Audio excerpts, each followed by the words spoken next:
What is up, everyone? It is a Friday night, and the Brewers are in Baltimore taking on the O's in what should be a great matchup. I am Anthony from Sorgi Stories with you tonight to talk about this game, and should be fun. Make sure to drop a comment. Let us know you're here. Give your thoughts on this game. Give your thoughts on baseball, sports, whatever.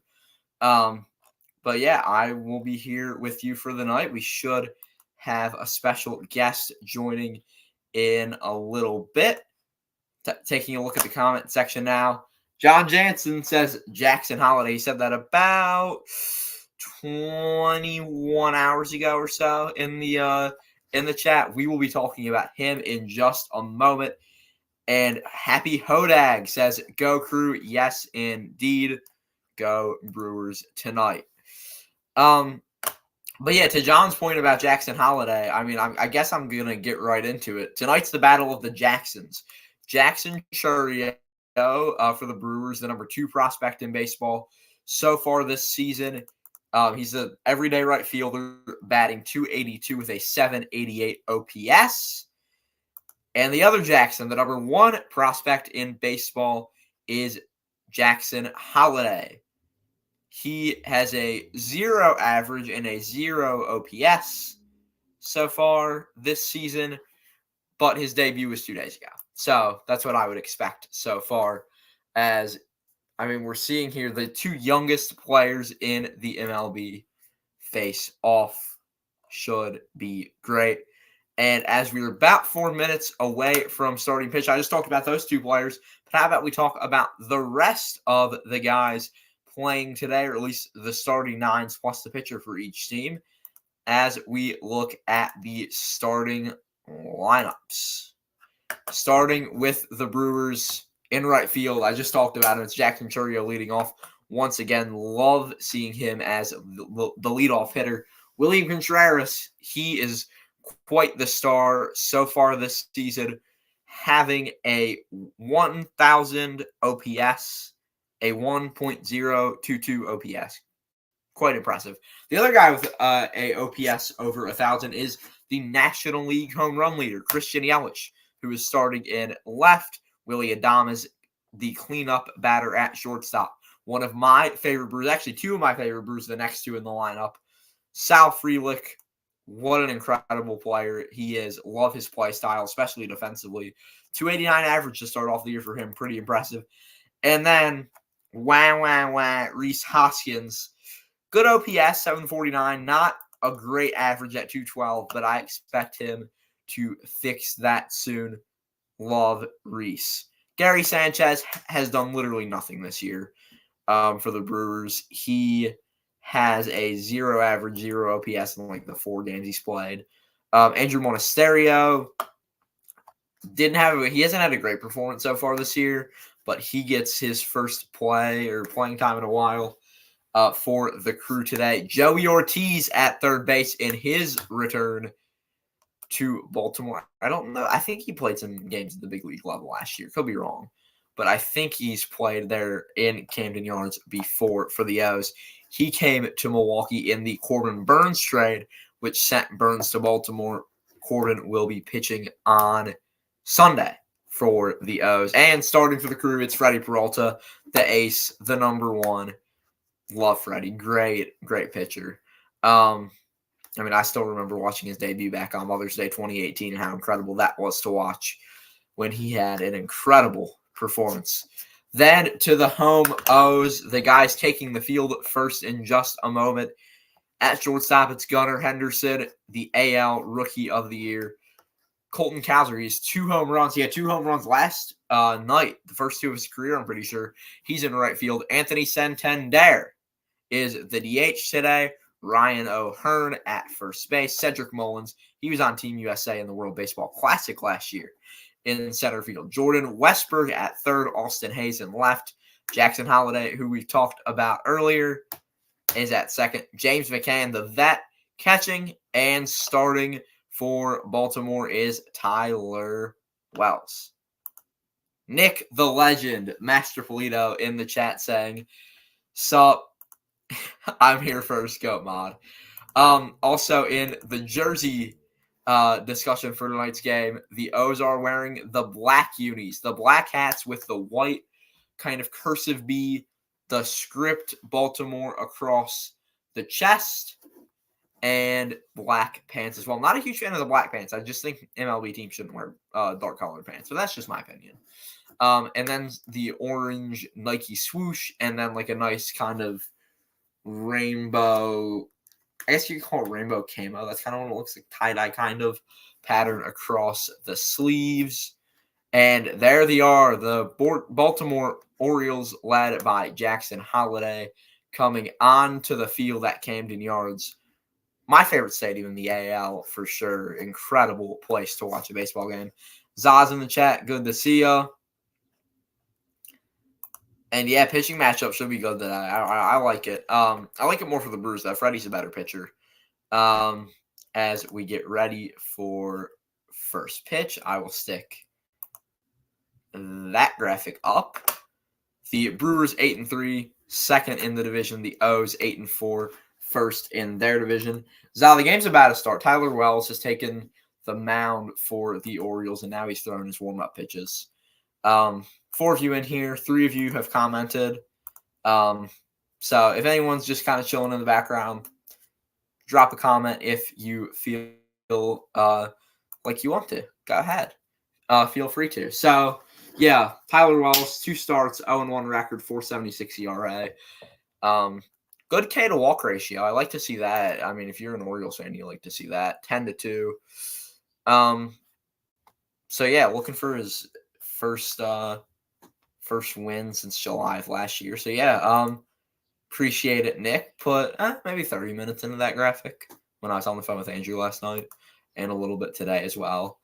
Shout out to Apple. By the way, this game is exclusively on Apple TV. So if you're in Wisconsin looking for it on Valley Sports Wisconsin, or if you are a O's fan in the Maryland area looking for it on MASN, this is on Apple TV Plus exclusively. If I had the game like on sound, which I can't since we're on YouTube, I probably would turn to the Brewers radio broadcast with it. But yeah, so Chourio comes to the plate to start this one off. And here we go. The pitch from Wells. About to come here, just waiting for it to happen. And starts the game off with a high ball, 92 miles per hour, 1-0 count to Chourio. I mean, this guy has 2 homers, 9 RBIs in his first 10 games as a big leaguer. Like, that's just insane. 1-1 count after a strike. Love these Apple TV stats, like Jackson Chourio with a 30% chance to reach base. It's a pretty good chance. I mean, almost 1-3. So Chourio there fouls one off. Good pitch to hit. Low in the zone. And good one to swing it as well for Jackson. Remember the pitch clock adjustments as well. There may be a way to. Not quite sure. I'll be doing commentary at worst. There are people doing commentary on YouTube. Yeah, I got a free trial. I don't want to pay for it either, so I got a free trial for 2 months.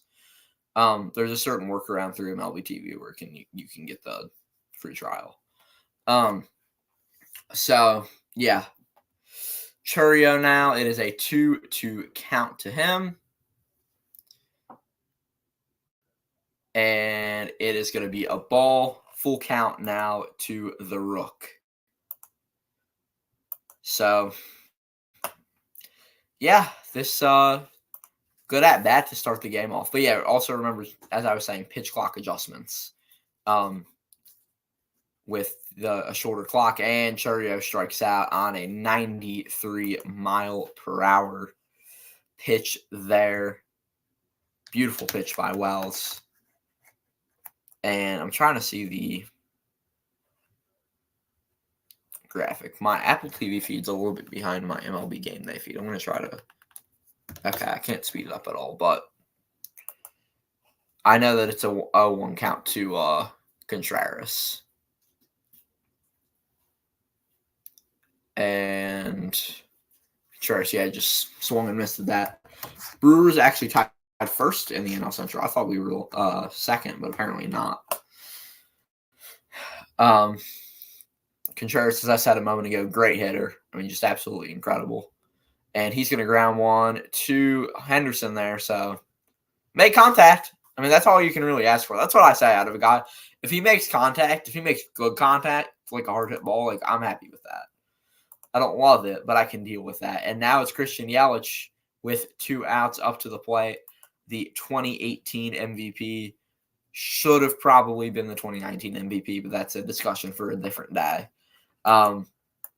I actually watched a great documentary earlier today from, I think it's Stark Rating Sports, about the 2018 Brewers. Really brought me back to those days at Miller Park, sitting in section 420, 421, somewhere around there, which was our spot every game. About 11, 12 games a year, between 10 and 12 usually, at Miller Park, and the rest watching on TV. And that's going to be a ball to Yelich. So starting off with a 2-0 count, 11 pitches for Wells.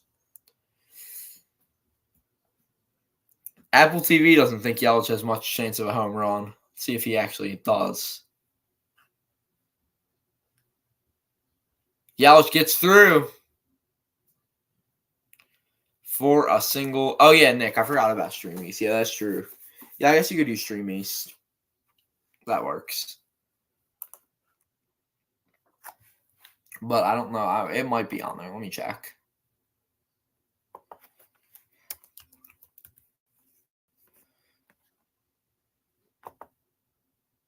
Let's see. So, yeah, Yelich gets on with a single, which means it's up to Willy Adames. He had quite the night in Baltimore a few years ago that I was there for, taking the 90-minute drive down from Philly. Yeah, the game's on Apple TV, or is on Stream East if you want to watch it there. But I personally, I don't want you to leave. But, yeah, Yvette, good to see you in here. Appreciate the love and appreciate the like. Willie had quite the night a couple years ago when I was there.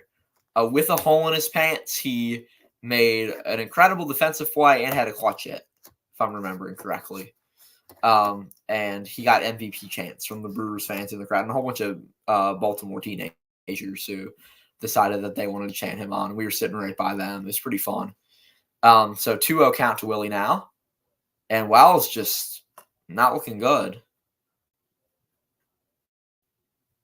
3-0 so far. Pat Murphy, the new Brewers manager after Craig Counsell left for Chicago.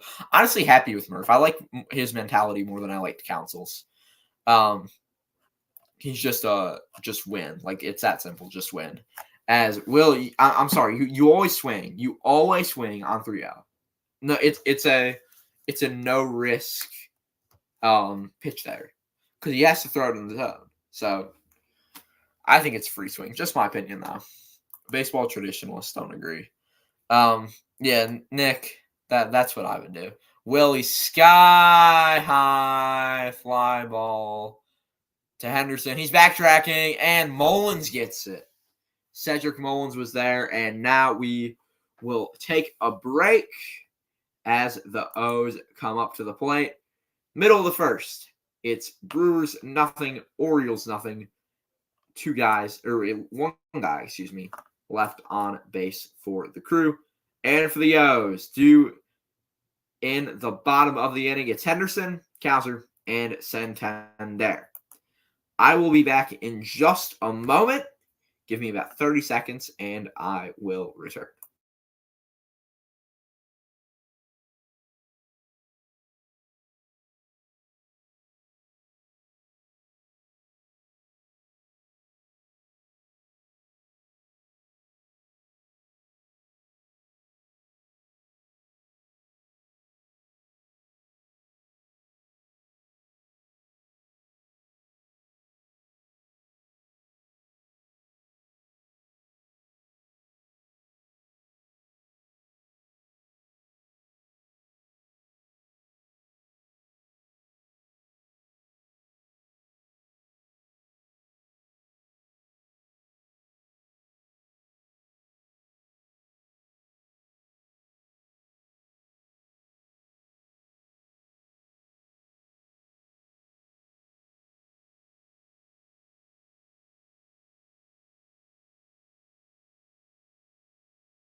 And we are back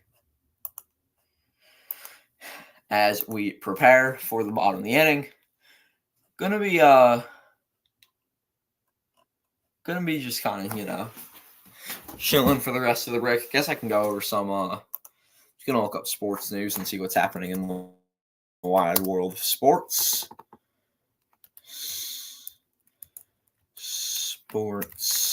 Nick, how are the Phils doing so far? And we're back already, so don't have to worry about that.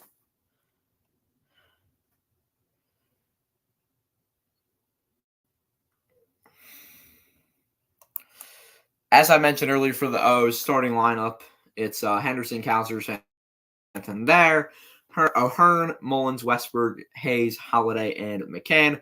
And for the Brewers, it is Freddie Peralta. The Brewers, by the way, in the gray unis, gray pants, blue hat with the gold front.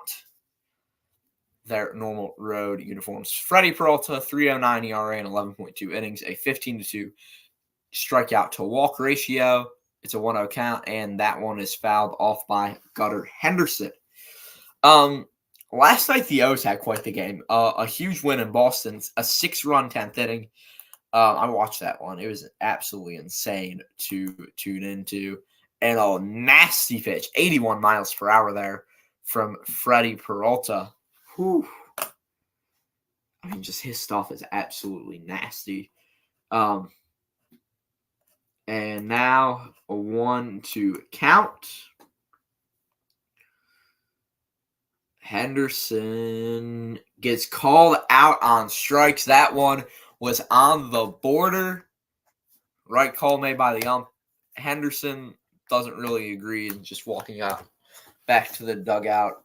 Not extremely pleased. But right call. So can't blame me up for making a good call, especially when it's for my team. As the Crew now with one out. Freddie Peralta pitching to, doesn't say who. Can't even tell who. Gonna be honest, I already forgot who's batting second. Oh, it's Cowser. He has a 4.58 average so far. 0-2 count to him early. O's, I guess, hoping for not as much chaos as there was at Fenway last night. Umps made some controversial, controversial calls at Fenway. What is up, Jackson Johnson? Good to see you. Oh, and that's going to be one into left. Cowser's going to get 2, and he settles into second with a double. Hit that right down the line as he does the sprinkler celebration for the O's, getting a 1-out double, which will bring who to play, I think. Santander, who has a 6.57 OPS, a 2.16 average thus far in the season. He's been with those for a few years, DHing tonight. Jackson, hope you're doing well. I know the Braves have been a little bit shaky so far. Lost to them at 16-4 yesterday. Freddie, beautiful pitch there, right down the middle. As it is a 0-1 count to him. So Freddie now ready to go. And that is way high. Contreras there with a good stop, or else that might have let Cowser go to third.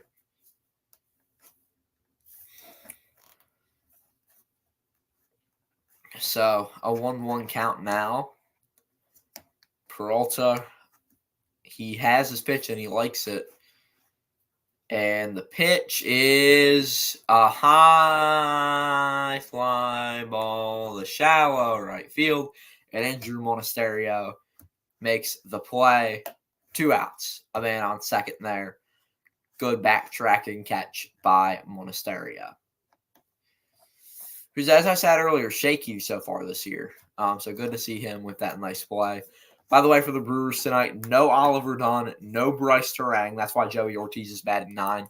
The Brewers using the strategy I like, which is use a guy with a high average in the 9 spot. Love that strategy. So you have at least once a game a guy on first when the number one batter comes to the plate. Jackson says doing pretty good. Hey, yeah, it is April. It's early. I don't really look at the standings until like Memorial Day. I'm just here to have some fun. Always good to watch some baseball anytime, especially when it's your team, but really any game.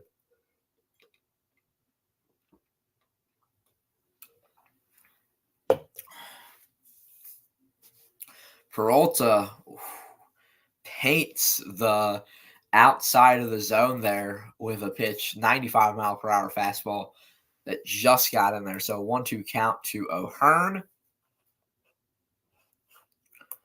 Now the 1-2, 2 outs. Peralta looking to end the inning with no damage done. And a swing and a miss on a high fastball. Freddie Peralta ends the inning for the Crew. Coming up for the Brewers, it'll be Frelick, Hoskins, and Sanchez. Yeah. I would agree, Jackson. I think Adley Rutschman will as well. I think Connor Henderson will. Ryan Mountcastle, Anthony Santander, a lot of key players on that team. Corbin Burns also will have a huge part. Colton Cowser, too. Forgot to mention him. Cedric Mullins. Loaded team in Baltimore.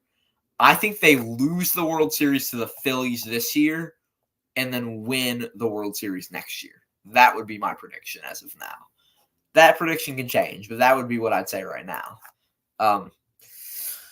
As I think that they have a bright future at Camden Yards. And as I mentioned at the start of the stream, Camden Yards, one of my favorite stadiums, without a doubt. Absolutely love that that stadium. Just incredible to go to. So sports news as we're here on the break. Pretty short breaks, but on Apple TV, which I like. I don't like wasting a lot of time. Tom Brady is not opposed to a NFL comeback. That's from 24 hours ago. That's per NBC Sports Bay Area. There are, let's see what else is happening. Vern Lundquist is doing his last Masters tournament. Speaking of the Masters, I was watching earlier. Congrats to Tiger Woods on making the cut. I mean, just what a warrior that guy is. When it comes to his golf career, I mean, just he's insane. So shout out Tiger. As we are back in Baltimore, seeing Trisha Whitaker, who I've never heard of, the reporter. Sophia Minter better. Go Marquette. Go Brewers. Sophia Minter, the Brewers TV reporter, who is a Marquette alum and is, bilingual. She does the interview with the parents of players in Spanish. It's great. It's all great. And with the players in Spanish, too. But Sal Frelick up, as I said at the start of the stream, one of my favorite Brewers players. He is looking for a hit here. 1-0 count. 2-0 count after an out-of-control high pitch there by Wells. So, yeah. Both of these teams looking – they both have top 3 farm systems. That's insane as well. Just great production. So here we go. Sal Frelick with a 2-1 count after a strike. Right down the middle, Sal goes up, and down into the glove of Westberg. So Frelick starts off with a pop out, but now it's Rhys Hoskins. Wow. Rhys Hoskins. Zach Tom to center. Yes, please. I agree. Zach Tom to center. Love Zach Tom. Funny, the Orioles went from being a joke, and now they can make life. Yeah. I think I credit part of this rebuild to the new ownership, and how they, as soon as it was announced that they were taking over, they're really invested in the future of this team. And obviously the GM and, coaching staff and everything, they've done a great job up to this point, but I think it's going to get even better with new ownership. 0-1 count to Hoskins here as he looks to hopefully get on base. Ooh, wild pitch. If there's a guy on there, no doubt that that he is advancing a bag. 1-1. That'll happen probably in September. That's my guess. Another out of control pitch. Wells just doesn't look good. They might need to get an athletic trainer out there if you're the O's, just to make sure he's okay, because he's throwing so out of control early in the game.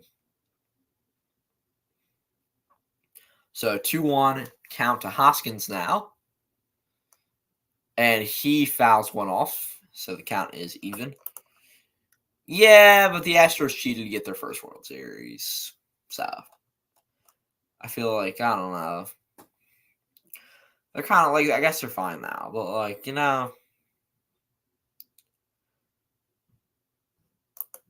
2-2 to Hoskins, high pitch, full count.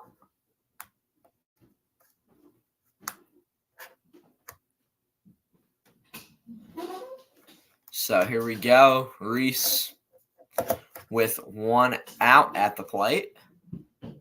And he drives one into the corner there.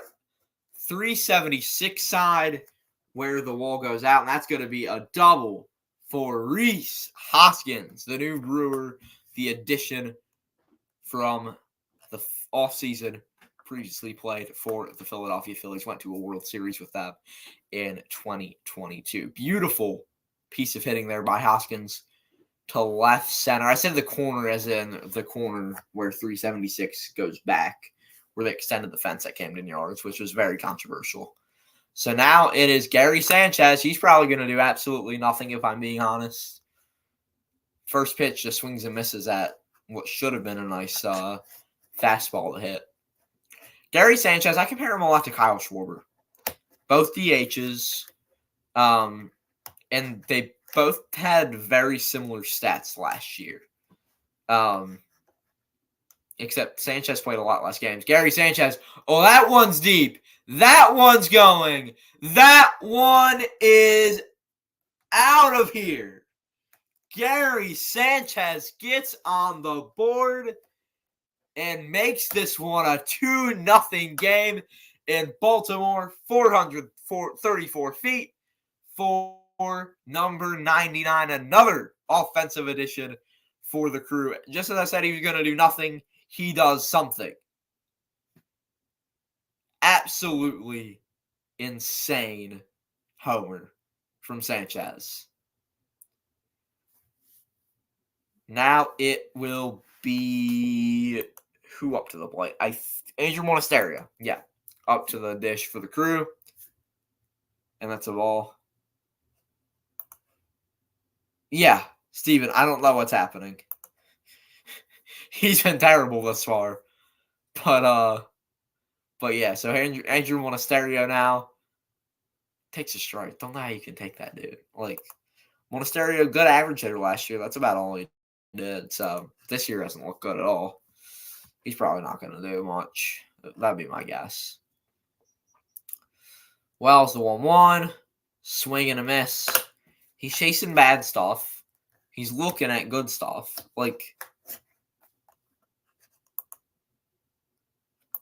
Yeah, the 2017 and 18 World Series should have been vacated. Astros and Red Sox.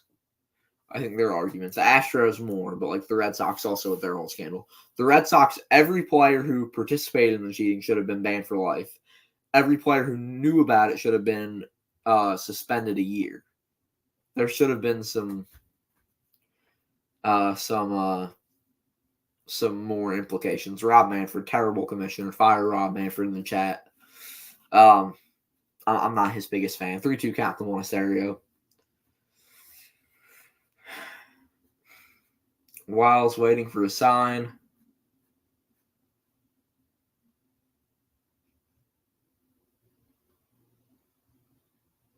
And he's going to walk on a low pitch, so he gets on base. trading away Tyrone. See, I'm a big Tyrone Taylor fan. Actually, like Tyrone Taylor last year, I thought he was starting to develop his game. Now, am I saying it was a bad move? Give me 3 years when that prospect we got actually thought something like it might actually do something. But right now, I mean, I don't think it's a good move short term. I mean, dude has 9 hits so far from the Mets. Like last year had a 234 average. That's not great. 713 OPS. That's not great, I guess. But his defense was incredible. He got hot towards the end of the season. Like, I'll give him that. So not my favorite hitter, but this year he's doing better in Citi Field, I guess. Must have made some adjustments. As now it's Joey Ortiz, the former Oriole, up to the dish. First at bat back at Camden Yards. Yeah, like he was okay. I think his defense was what I liked a lot. Yeah, with Monasterio there. Joey Ortiz, though, it wouldn't be a miracle if he did something. This dude has a 300 average so far. He's a beast. So, yeah, Ortiz 0-0 count after a pickoff attempt.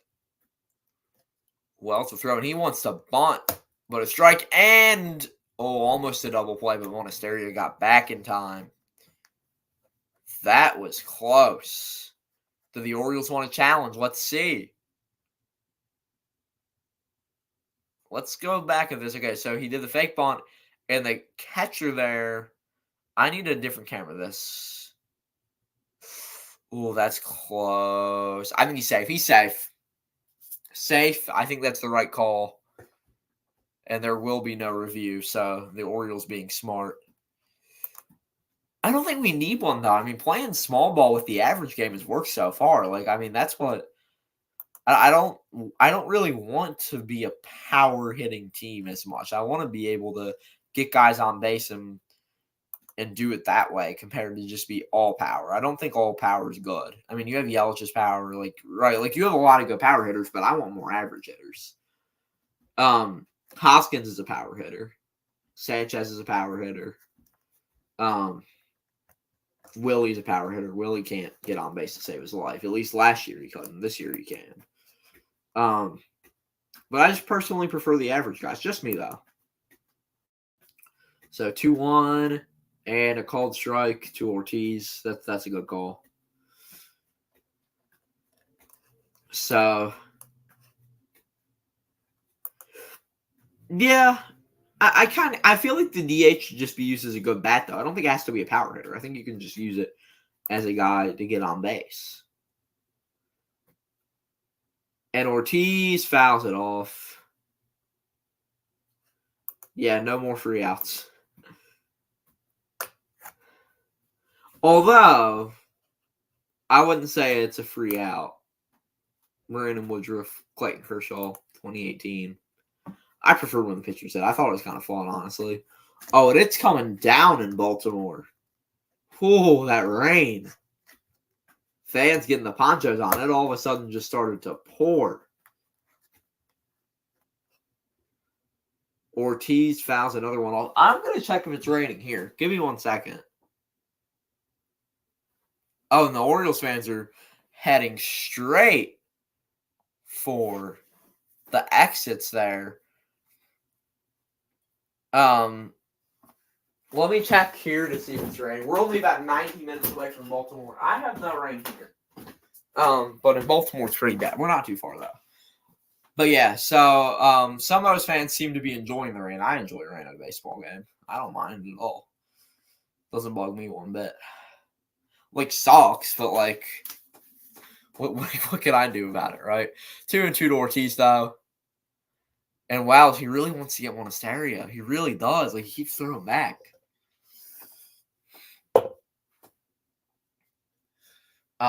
Which means Monasterio is a big dirt stain on his jersey.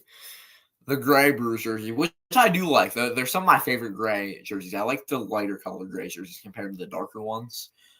And Ortiz gets one down the line. That's going to bring Monasterio to third. He's going home. No play at the plate. Will there be a play at second? No, because it's a triple for Joey Ortiz. Welcome back to Baltimore. Wow.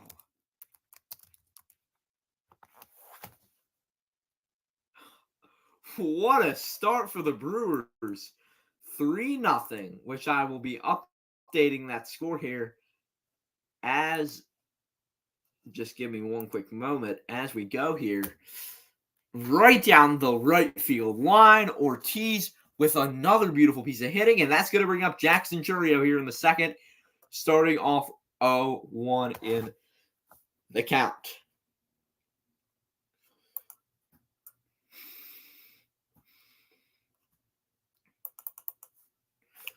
Chourio, can he add on this league? Maybe, I mean, all you need is a single to bring in Ortiz, or a balk, anything really. Sack fly, doesn't matter.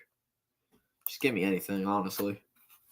So yeah, 3-0 Crew here in the, and I forgot to update that as well, the second inning. First baseball stream, so not quite in midseason form thus far with the graphics. I apologize for that. Okay, second inning. Chourio now, the 1-2. He swings and misses. That will bring up William Contreras. Four of you in here. Glad to have you all with us as the Brewers are up 3-0 on the O's in Baltimore at beautiful Camden Yards. Joey Ortiz, as I was mentioning, so he was with the O's last year. He played a total of 15 games, had a 212 average, a 448 OPS. This year with the Crew, though, playing a lot better. Contreras starts off 1-0 on a outside pitch.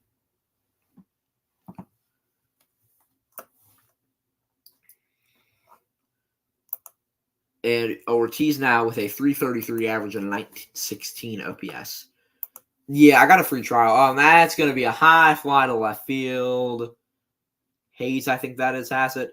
And that will end the top of the second. Yeah, I got a 2-month free trial for Apple TV so I can watch this game. So, yeah. Let's check. Actually, let's go ahead and take a look at the weather here. Take a look at the forecast.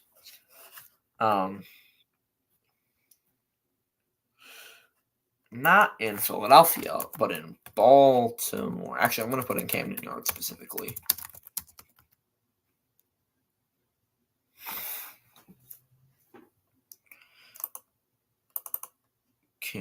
Oriole Park, Camden Yards. Yep, that's exactly what I want. So it is raining, as I mentioned a minute ago. So let's see here.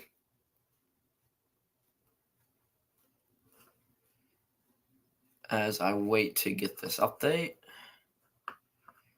Okay, let's take a look at the system moving through the eastern seaboard. So it is. Okay, so that seems like. Oh, I see the system coming in tonight.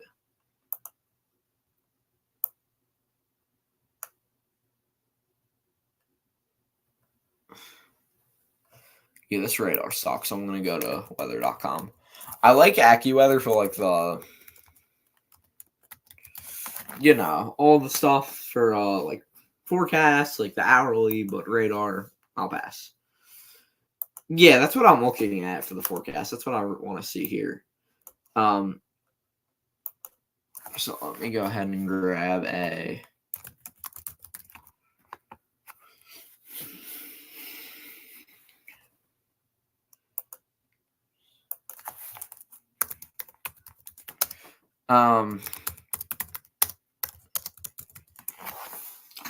Just give me a moment.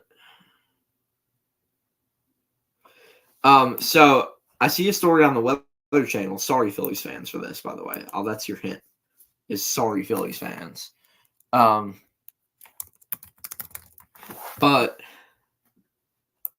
quick quiz here for all of you.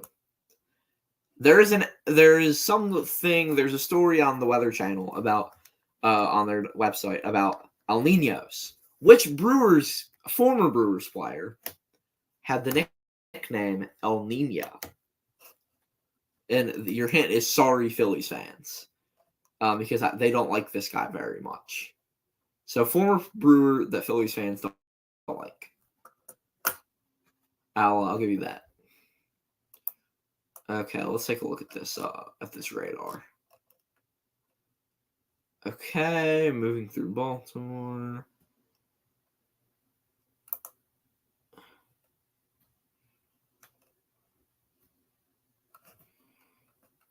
Okay. It is not Manny Pena. His nickname was the Pineapple, if I'm remembering correctly.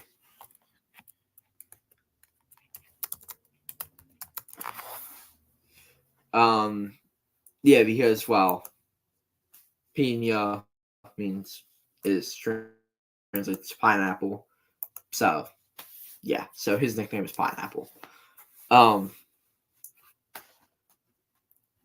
As Freddie Peralta strikes the guy out there, we're seeing Corbin Burns on the screen. Shout out Corbin. Huge fan of his. Even though the Brewers traded him away, I still love him. Okay, looking at the radar here as it loads for Baltimore. Circling in on this Camden Yards area as well, looking at it.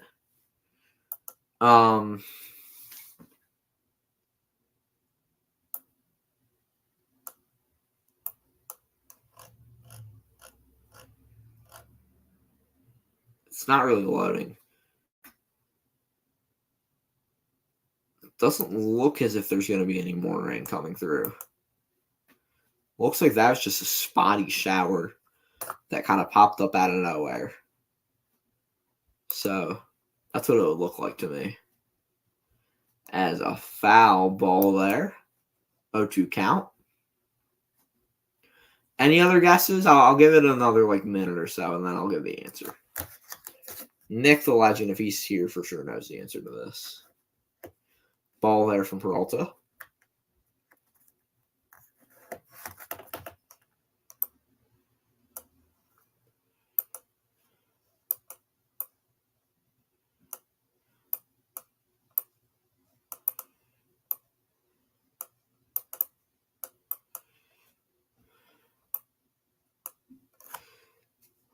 Two count now to Jordan Westberg.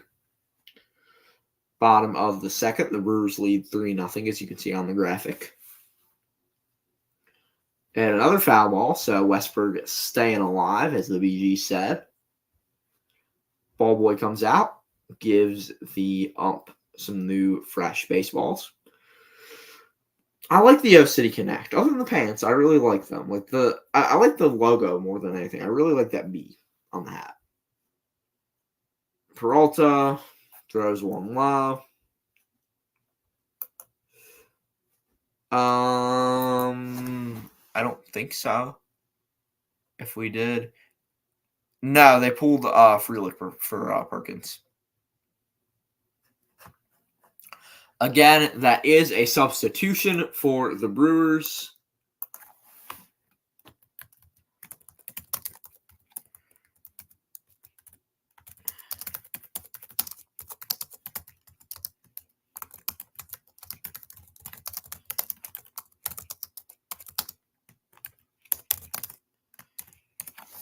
According to MLB.com, Perkins is now the center fielder. So I think their Yelich thing is wrong. So, as you can see in the comments, Blake Perkins now batting fifth. Perkins, how great has he been so far, by the way, too? 1-0 count to Hayes after 2 outs from Peralta. And Jackson Holliday's at bat, and we're seeing the Holiday family right behind Jackson as the Oriole faithful hope that he gets to bat. And that's Hayes deep to the almost warning track, but Jackson Churio takes care of it, and that will end the inning. The Brewers up 3-0 at the end of the second. We will be right back on Sorgi Stories after this.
We are back in Baltimore. The Brewers and the O's, like Perkins at the plate for the Crew. So I'm very confused on what's going on here because it says here he's replacing Frelick, but he's batting in Yelich's spot. Right? So someone needs to explain to me how that works. But Perkins 0-1 count. And that is going to be a grounder to short. Almost safe. So that will bring up Willy Adames. So I'm kind of confused. Because my comment on him playing center was according to MLB.com. But considering Perkins is batting third, and not fifth, don't know. So, don't know how that's working. But it's working. So, it's Willy Adames up to the dish now. Two of you in here. Glad to have you with us. Make sure to drop a comment if you haven't yet. Willie, it's going to be low on an 84-mile-per-hour pitch. 52 pitches through 2 1/3 for Wells so far.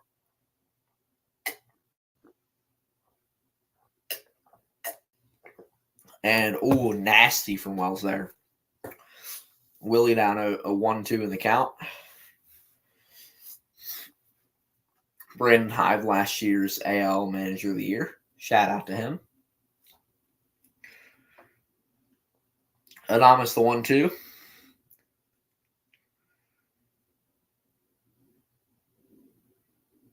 And he looks at a ball low and outside. 2-2 count now. Even it out there.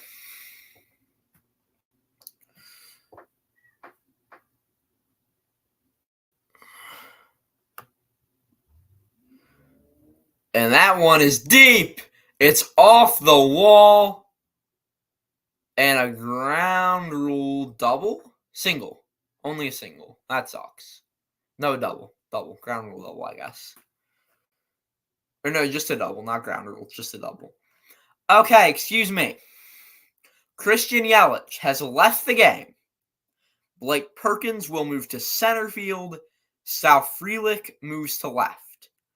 That makes zero sense because Sal Frelick isn't a left fielder and Blake Perkins is.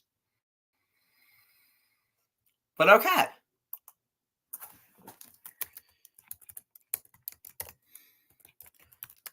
Hopefully Christian Yelich is okay.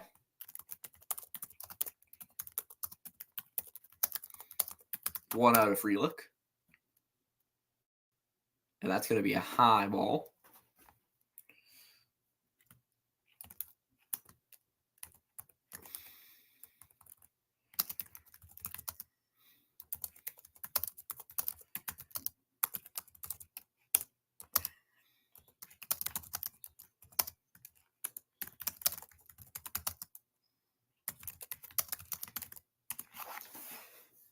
Two one out of Sal.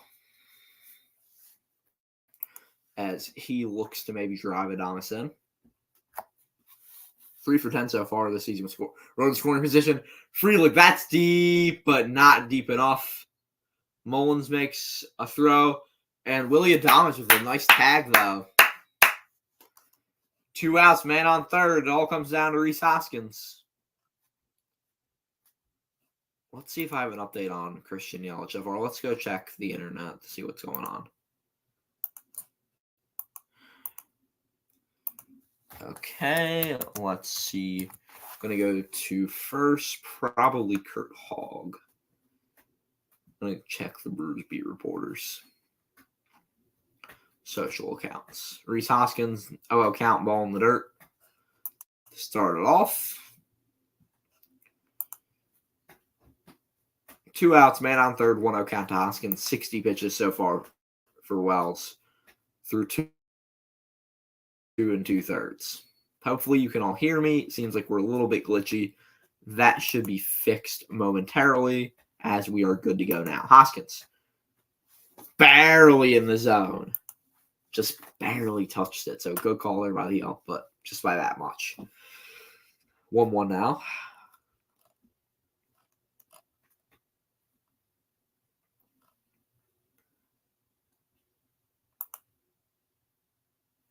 And a high pitch there from Wells, 2-1 count. As I said earlier, he's pretty out of control this far. Christian Yelich has exited the game with low back discomfort.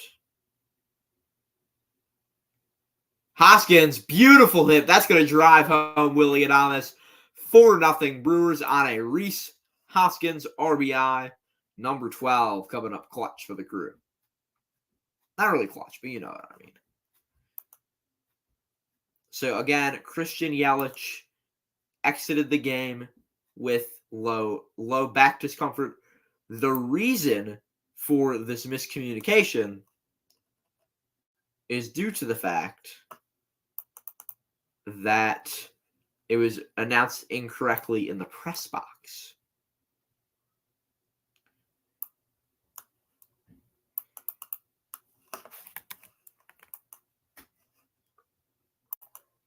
So that's, again, according to Kurt Hogg.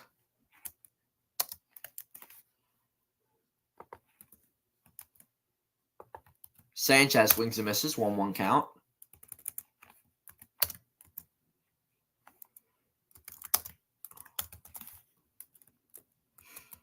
Okay.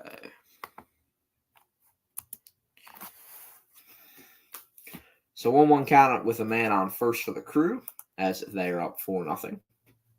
Sanchez swing and a miss on a nice pitch there from Wells.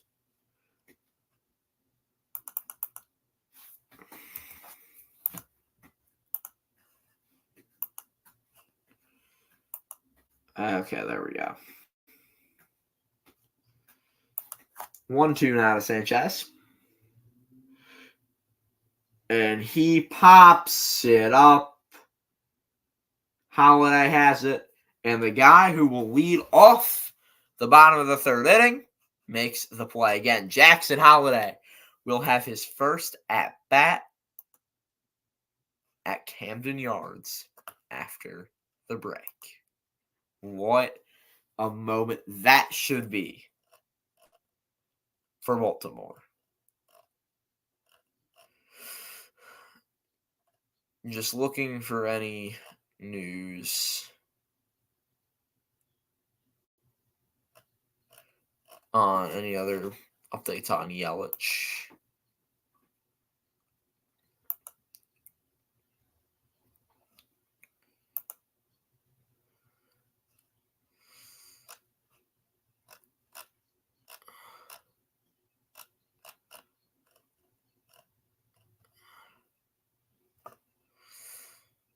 So, yeah.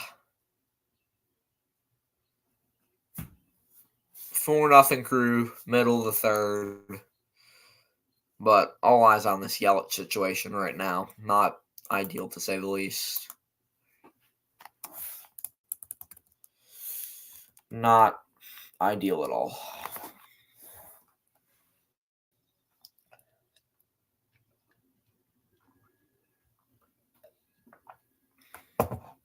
So, yeah.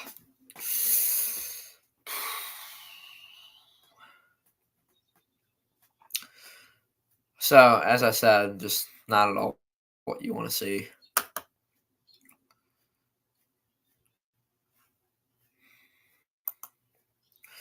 Make sure to drop a comment if you have not yet. Should be joined in a bit by a special guest, a.k.a. Reichley, a.k.a. the football expert. Should be joining me.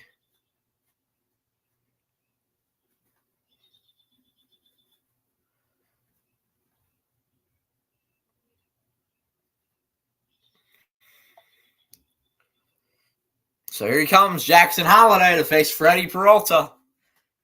The number one prospect in baseball is up to the plate, and the orange and black faithful are on their feet, except for the Holliday family.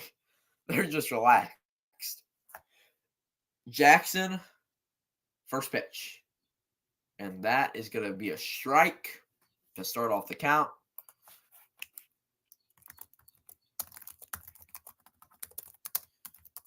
Oh, 1. Peralta. That's high, fouled off.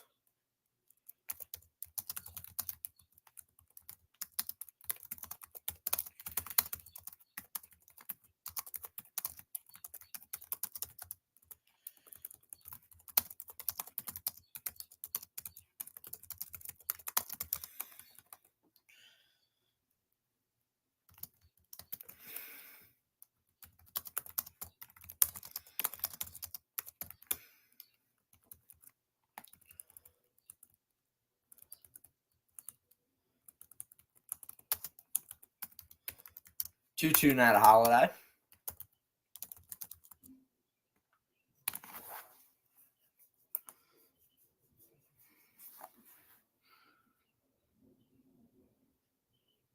Holiday now looking to get a hit. Can he?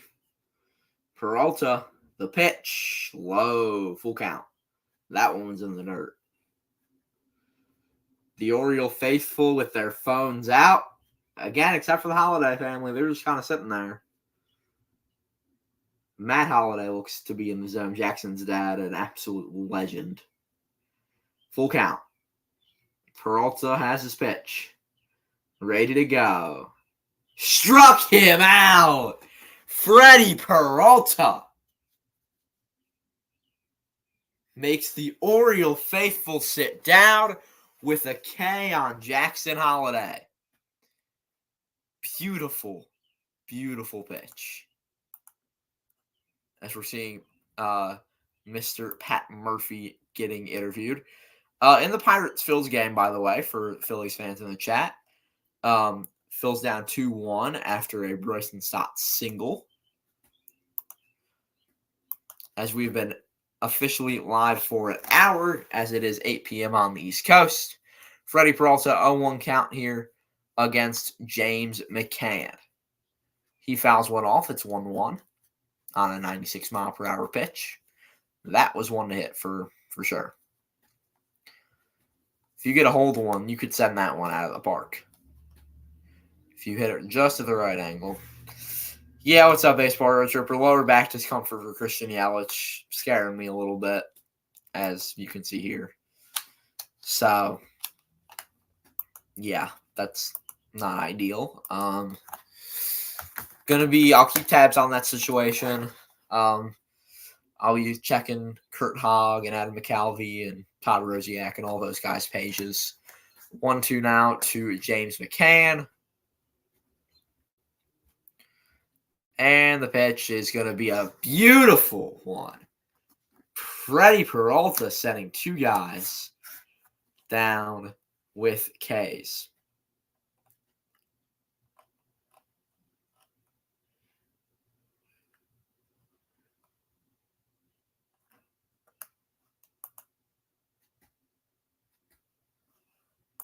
Really? I have not seen the baseballs. I will look that up.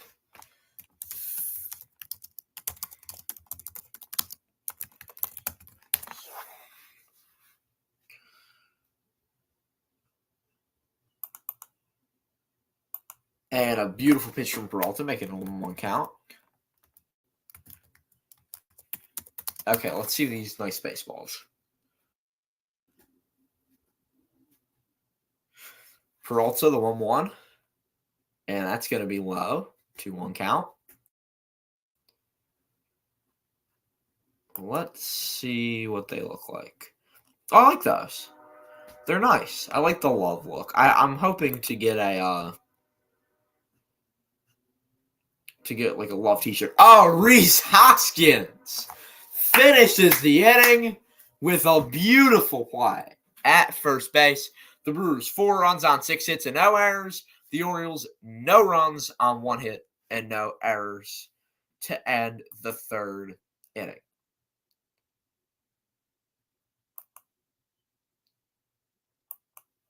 Yeah, I guess Joey is coming back. If you're talking about Joey Ortiz, I'm guessing that's who you're talking about.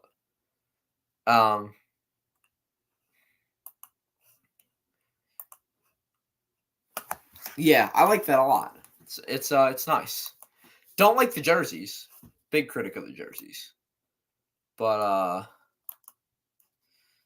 I do like the I like the hats. I like the t-shirts, I like the hoodies. And I'd say I like the baseballs too. If I happen to be at Citizens Bank Park on a Friday night this year, might have to see if I can get one.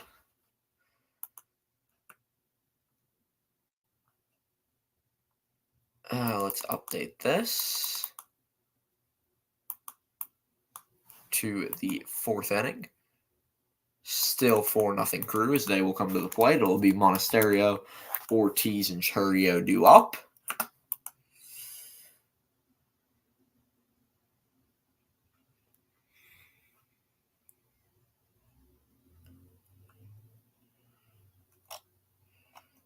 Okay, there.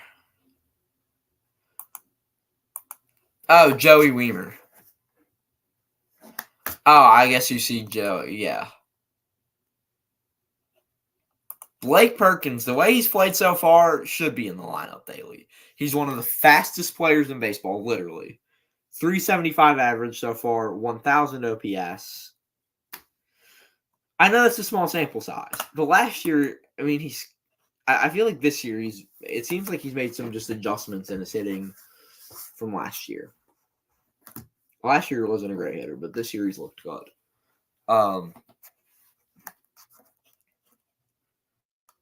But I mean, again, I know it's a very small sample size, but I just gave you the 375 average, which is insane.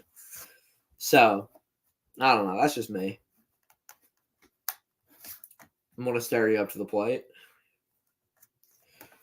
But let's go ahead and take a look at Joey Weimer so far this year in Nashville. Has he been any good? Because I'm not a big Joey Weimer fan. Love his defense, but don't love his hitting.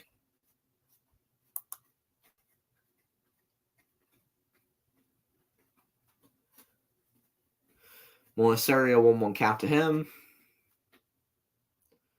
Oh, he wanted the bunt. Second at bat in a row, he's wanted it. So 1-2 count now. Wells already with 70 pitches. He won't go much longer. Probably gets to 5. Oh yeah, Weimer's been terrible in AAA. There's no way they're calling him up. He has 6 RBIs, a 225 average, a 686 OPS. No way. If I were the Brewers, if this Yelich,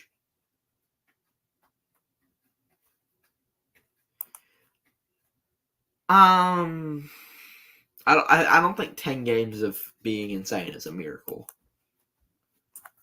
Like I don't know.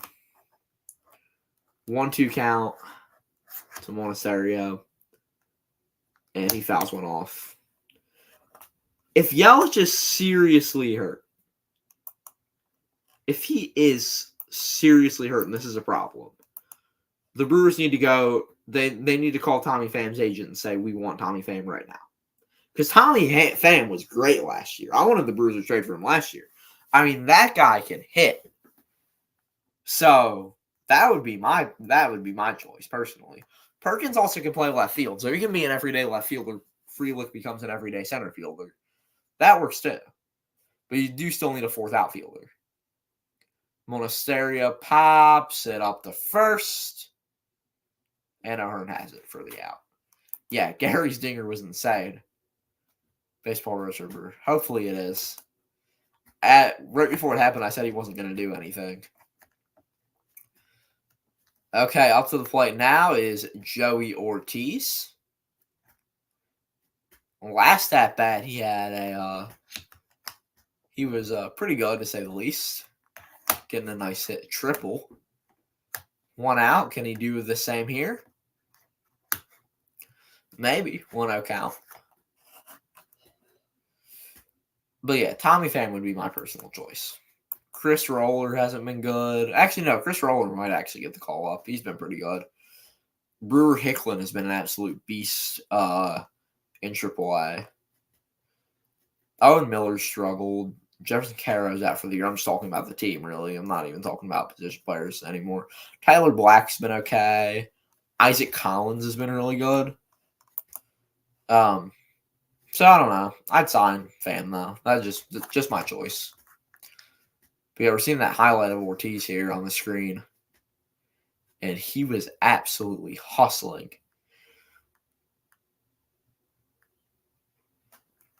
And now 1-2 count to him. Out of control.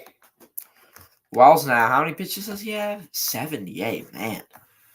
Getting high up in that count. 2-2 to him. Or 2-2 to Ortiz. Sorry. And that one's high. Just a little bit, though. 1 out. 3-2 count. Foul ball count. I think we see another Ortiz hit on this at-bat. That would be my bet. Back in Baltimore for the first time. Started at LFI. I think he has a hot second at-bat. The pitch. Swing and a miss. That's tough. Still has another 1, maybe 2 at-bats, though, today. So Jackson Chourio of 2 outs. Looking to do something for the crew. He's plus 400 for Rookie of the Year. Yamamoto is plus 250. I'd go Chourio. The way Bryce Terang was playing, I would have said him, but he played opening day last year. Maybe Perkins. I'm just naming Brewers players who technically still could win Rookie of the Year, even though they're not rookies. But by technicality, they are. So, yeah, 268 average, 2 homers, 9 RBIs, and a 750 OPS for Chourio so far. And that's going to be a pitch way in the dirt, 1-1 count. Wells, this is probably his last inning. He has 82 pitches. So don't expect him to go much longer than this. The pitch, that's outside. So 2-1 count now to Jackson.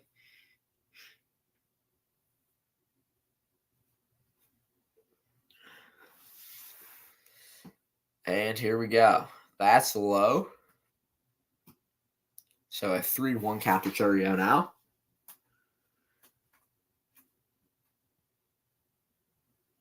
And it's not a 3-0 count, so I still swing if it's a good pitch, which it is, and he fouls it off. Full count. Yeah, I'm excited to watch Corbin on Sunday. That should be fun. Kind of sad, but fun.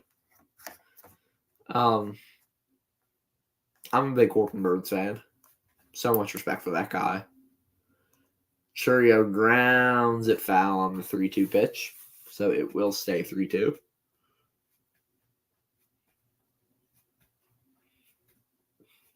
So yeah. I'm gonna go back to check this here.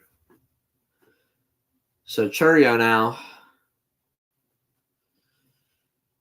looking to get on base. That would be my hope with Contreras on up next, and he just fouls another one off, same spot. Okay, this is not good news about the Sixers when I went to look for Brewers stuff on social media. Joel Embiid is going back to the locker room. He did a Euro step, injured his knee to score his 21st point. That's according to Keith Pompey. That's not good. Not good at all.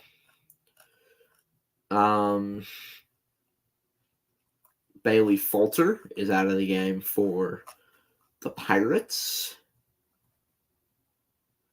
And Churio, still 3-2 count. Still nothing from Kurt Hogg on any Yelich update. We probably won't get one for a while. Churio, 3-2, fouls it off again. Also, baseball roadshow for next series, I'm pretty sure the Brewers face the Padres in another battle of the Jacksons. So, that's a fun little fact. 2 battle of the Jacksons back to back. Wells, Churio grounds it to Holiday. 3 outs. 3 outs. Middle of the 4th. Due up for the O's. It's Kaiser, Santander, and O'Hearn. So that will be what's happening after the break. But right now, Brewers Padres in Milwaukee. 2 7:40 starts. That's kind of early, but okay. Because that means it's 7:40 Eastern, 4:40. Kind of surprised me that they're doing that, but okay. I'm cool with that. And then a 1:10 Wednesday game, which sucks, but what can you do? Yeah, everyone gets a Jackson, exactly. I think the 3 youngest players in baseball, too. But we will take a break, and on the other side, I will be back with you. So enjoy the music from Epidemic Sound.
Are back here in Baltimore, waiting for the action to return. Currently downloading a couple songs for later in the game. Freddie Peralta starts off with a 94-mile-per-hour strike. 0-1 count to Cowser.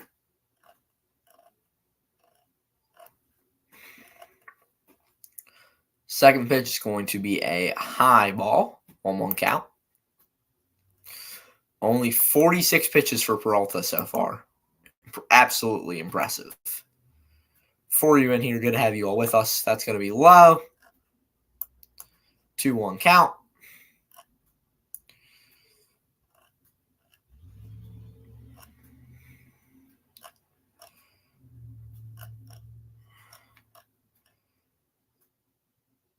And a beautiful pitch painting the outside there.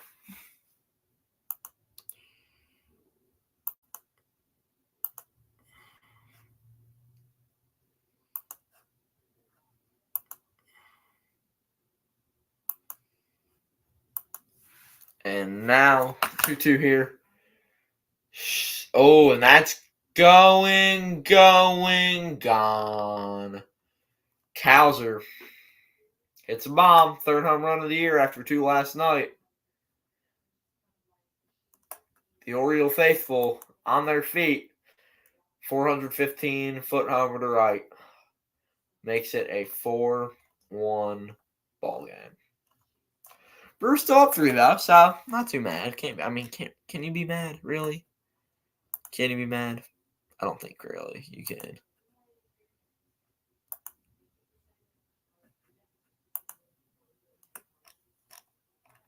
Oh, counting out of something there. Fouls it off to start the count. Okay, all the songs I just downloaded should be enough for the rest of the game with breaks. So, yeah. 0-1 counting out of something there. Second pitch, swing and a miss on a high pitch. Shouldn't have swung at that, but he did. Peralta there throwing some heat. 51 pitches for number 51.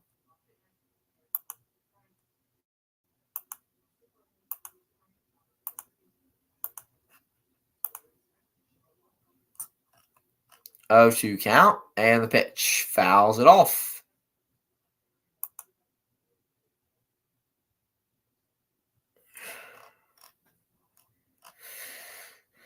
Okay, here we go. 0-2 to Anthony Santander now after the foul off. Peralta the pitch, low, 1-2 count.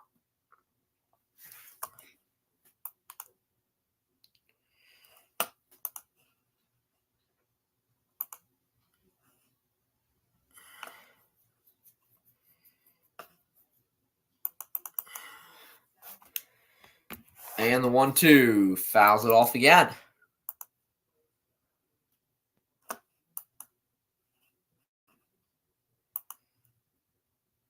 Keep the comments coming, folks. Great conversations thus far. Should have the football expert joining us. Yeah, he should be joining us in a bit. And a K there from Freddie Peralta on his 55th pitch. He sends Santander down. So we're seeing a Jackie Robinson Foundation graphic right now. Shout out to the legend, Jackie Robinson, and the Jackie Robinson Foundation. Soon it'll be Jackie Robinson Day, so that's also cool. It's always a cool day to celebrate. 1-0 count to O'Hearn. Former Royal, if I'm remembering right. Now it is a 2-0 count. Peralta's 57th pitch there.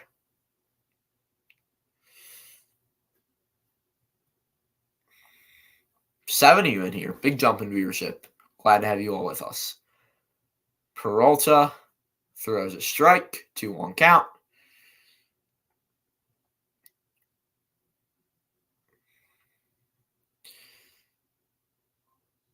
And the pitch. Oh, called a strike, but that was very clearly not in the zone. The Brewers get away with one. 2-2 count here. Peralta 1 strike away from getting the second out of the inning. Fouls it off, does O'Hearn there. staying alive for the Orioles. 4-1 the Brewers lead. It's the bottom of the fourth with one out. Peralta pitching, O'Hearn batting. And way outside there from Peralta on an 81-mile-per-hour off-speed pitch. Full count. Foul ball count, as they say.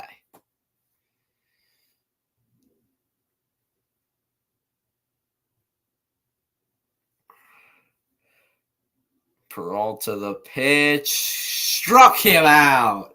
Freddie Peralta. What a pitch. 2 outs now in the inning.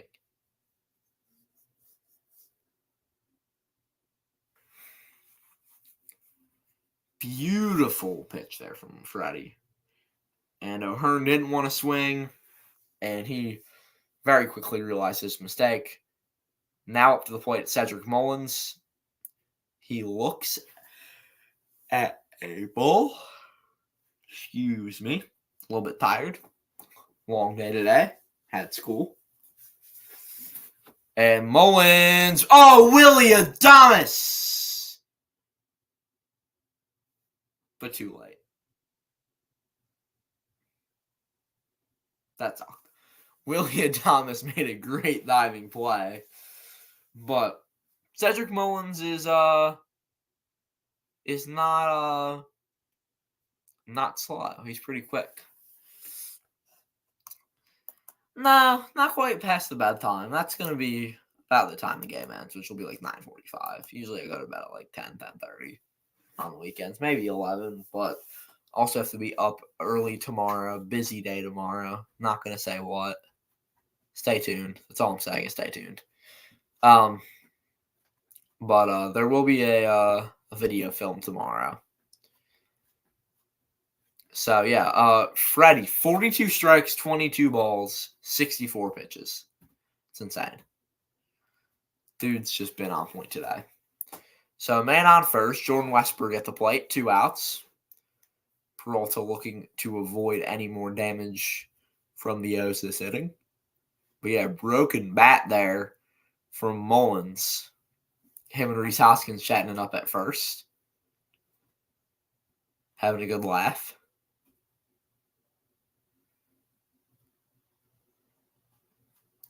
So it is now Westburg at the plate, as I said. Peralta, the pitch. Westburg is going to get a hit. Mullins will settle into third. First and third for the O's. 2 outs. I have no idea what's on May 3rd. I'm going to be honest.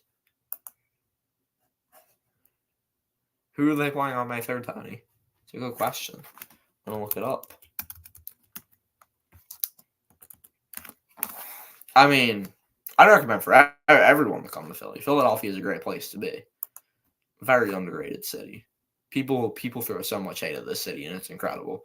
New stuff in Philly, too. There's a new bell that was gifted by Queen Elizabeth that's on the public can now see at a park. So that's cool. For history people. That series. Oh, Giants. Okay, Giants Phils. Interesting. Gotcha. Giants are going to be a fun team to watch this year. I'm excited. I know they haven't started off too well this year, but so far, also man on second after a stolen base there. But I do actually like the Giants this season. I think that they have a decent shot at the playoffs. Peralta to Hayes. Just missed. 2-0 count. Freddie Peralta seems to be losing his command a little bit. Gives up a run, 2 base runners, and a 2-0 count to Hayes. Not loving it. So those fans are doing the let's go. Oh, it's that thing. Peralta, beautiful strike to make it 2-1. Don't know why Hayes didn't swing at that. He could have hit that onto Utah Street. On deck, by the way, is Jackson Holiday. So if Hayes can get on, bases loaded opportunity maybe. 2-1 count.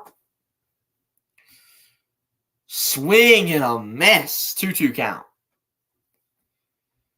69 pitches so far for Peralta. This will be his 70th again. Second and third, 2 outs in the fourth. The Crew up 4-1 on the O's. Peralta 8 seconds on the pitch clock. He's ready to pitch. Almost a violation, but gets it off. And he didn't swing, but the ump said he did. Freddie Peralta looks like he got away with one right there. That will be the end of the fourth inning. It's the Brewers 4. It's the O's 1 right here on Sorgi Stories, and we will take a quick break here.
are back in Baltimore. A man on first for the Crew. Blake Perkins gets a single. Apologize for being late. Grab some ice cream. Because I want a little treat while I watch the game. So, yeah, had dinner earlier.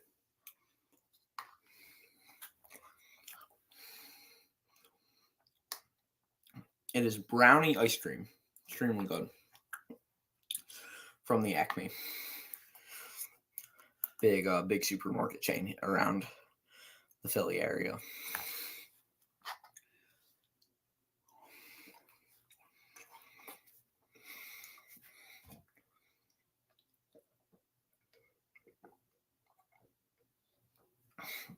So, Willie Adames with 2 guys on, 4-1 Crew in the top of the 5th. And that one's going to be low. Hope you all enjoyed the music from Epidemic Sound. Downloaded that like 15 minutes ago. Because since I'm doing this one solo, at least for now, have to take some breaks sometime to get some food. Willie, going, goodbye, baseball. Holy moly. I wasn't expecting to see that one. Willie Adames. That man just made this a 7-1 game. Willie jacks a 3-run homer to left. And the Brewer faithful are waving their flags. Extremely joyous. That's saying, it's the baseball road tripper. Palatial Estate is waiting. Rockies hit a solo homer against the Jays. 7-3 Rockies. Is it at home or in Toronto, True North? Oh, Willie, man. Yeah. Get up, get out of here, gone.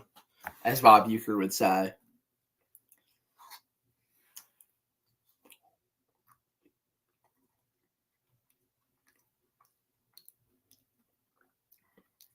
All right. In Toronto. Okay, that's impressive then. If it was in Colorado, then I wouldn't be that impressed. But Sal Frelick at the plate now. Again, for anyone just joining, Christian Yelich out of the game with lower back discomfort. So that's not great news. 0-1 to Frelick. Right down the middle. Looked at it. Don't know why he did that.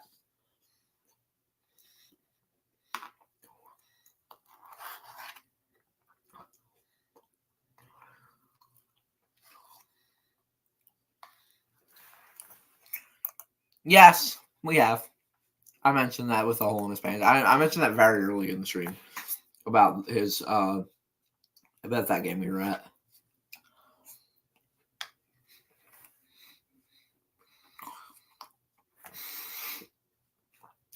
And the Orioles fans look not very happy. High pitch there for Frelick, 2-2 count.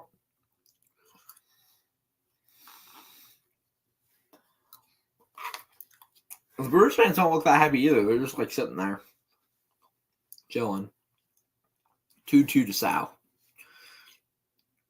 And he's going to ground it, and Holiday can't get it. He wanted to slide. Mistake by the youngest player in baseball there. Although he is the number 1 prospect. Remember, he's 20. He should have made that play, but like, you know. Happens. So Sal's on first. Love this camera angle from the porch in right field. Hoskins misses on a 87-mile-per-hour pitch there. So it's 0-1 to him.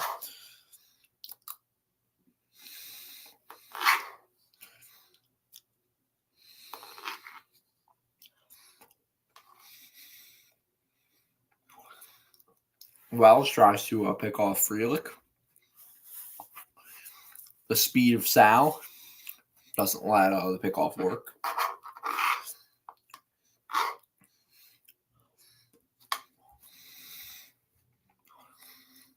Hoskins, double play. So 2 outs now. Up to the plate is Gary Sanchez. So, yeah. That's just great.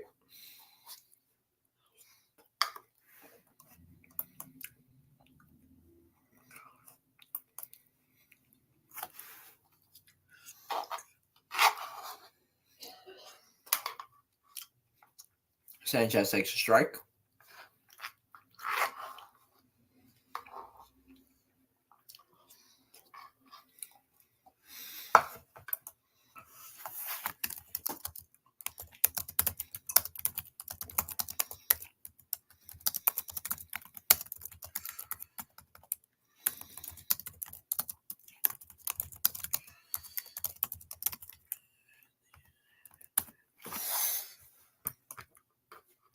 So, Sanchez here, 0-2 to him. And he is going to ground that one short as well. 3 outs. No! O'Hearn dropped it. Sanchez gets into second with the double. Man. Okay, Gary.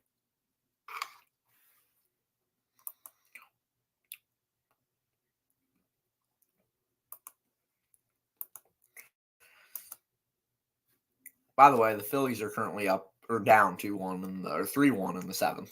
So, 7th inning stretch at CBP, Citizens Bank Park. Monasterio up with a man on second. He grounds one. That's going to be a tough play. But he gets it. Barely, but he gets it. 3 outs.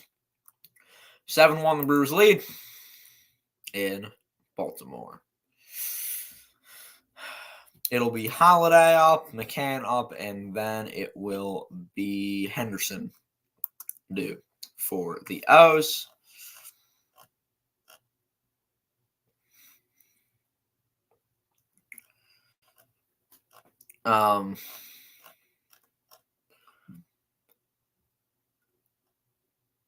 Also, Joel Embiid is back in the game after that injury I mentioned earlier. So, good news for the Sixers. Very good news for the Sixers.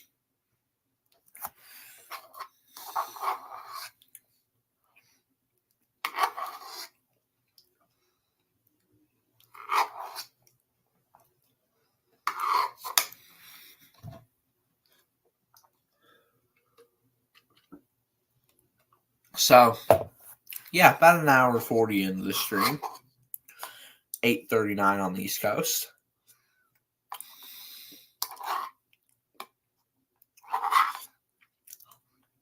So, yeah. Good game, obviously, considering the Brewers are up 7-1. Maybe they can reach 10 runs. Hopefully not. For the sake of the graphics, hopefully they don't.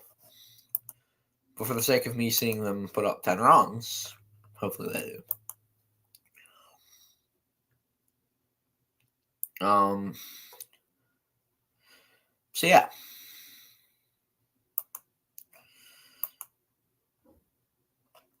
Who all's in here? If you're here, can you say here so I can get a quick roll call on who's in the chat right now?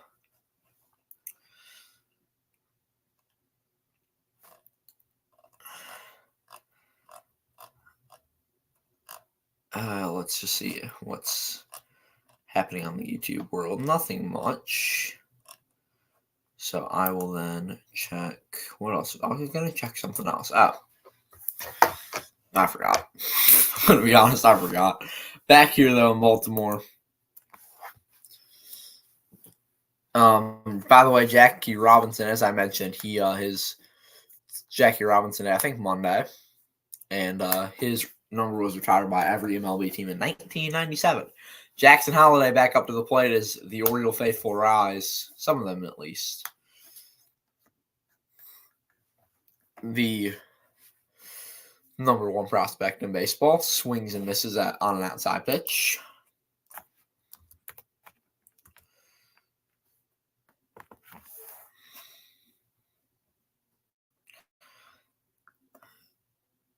And then he looks at a strike. So, interesting decisions there by Holiday. Seeing Cal Ripken there on the TV broadcast. Ooh, Peralta way high. Command hasn't been perfect for either of the pitchers so far. I'll say that. I will say that. 1-2 now. Looking for the strikeout, and he gets it. Made him chase. Low pitch. So it will be the McCann up now for the O's. Just noting here, pitching-wise.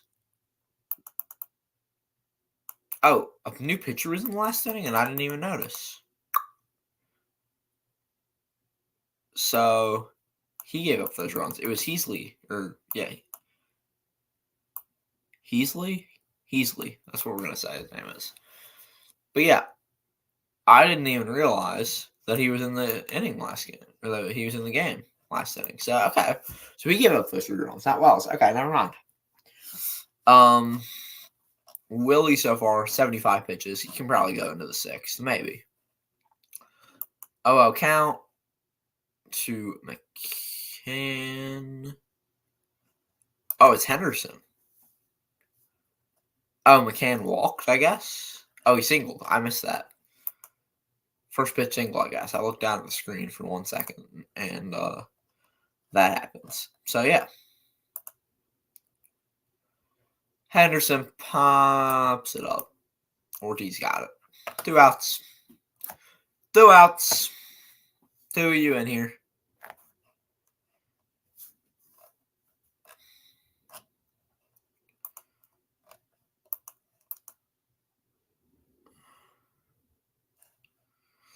So, Cows are up to the plate now.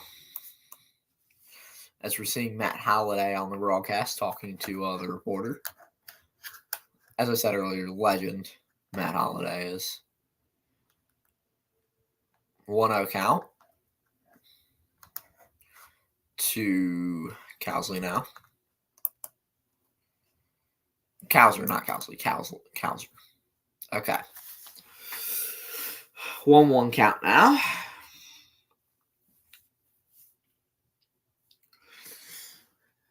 .500 average for him so far. Man, he has been on fire. As I said, 3 homers in 2 days between the last couple days.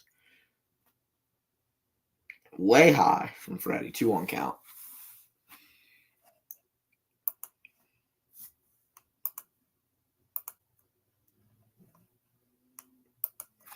So,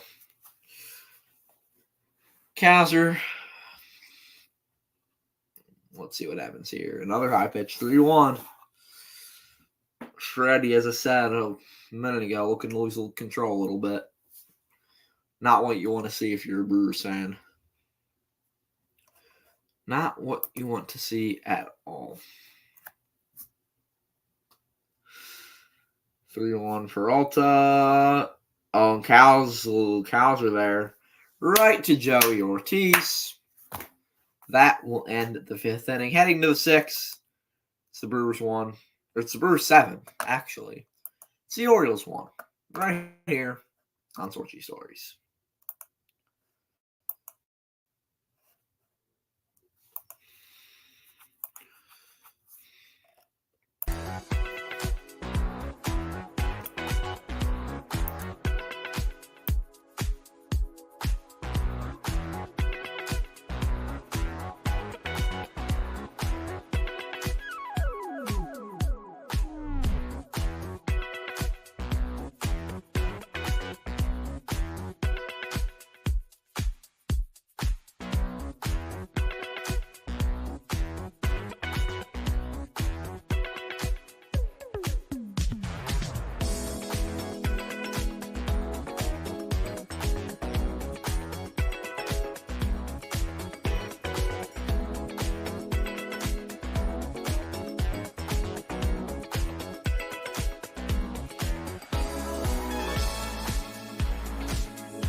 We are back here on Sorgi Stories. As 1-0 count to Churio. And guess who's joining us now?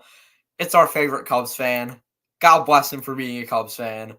But it's our favorite Cubs fan, as my layouts aren't working. Let me go fix this. There we go.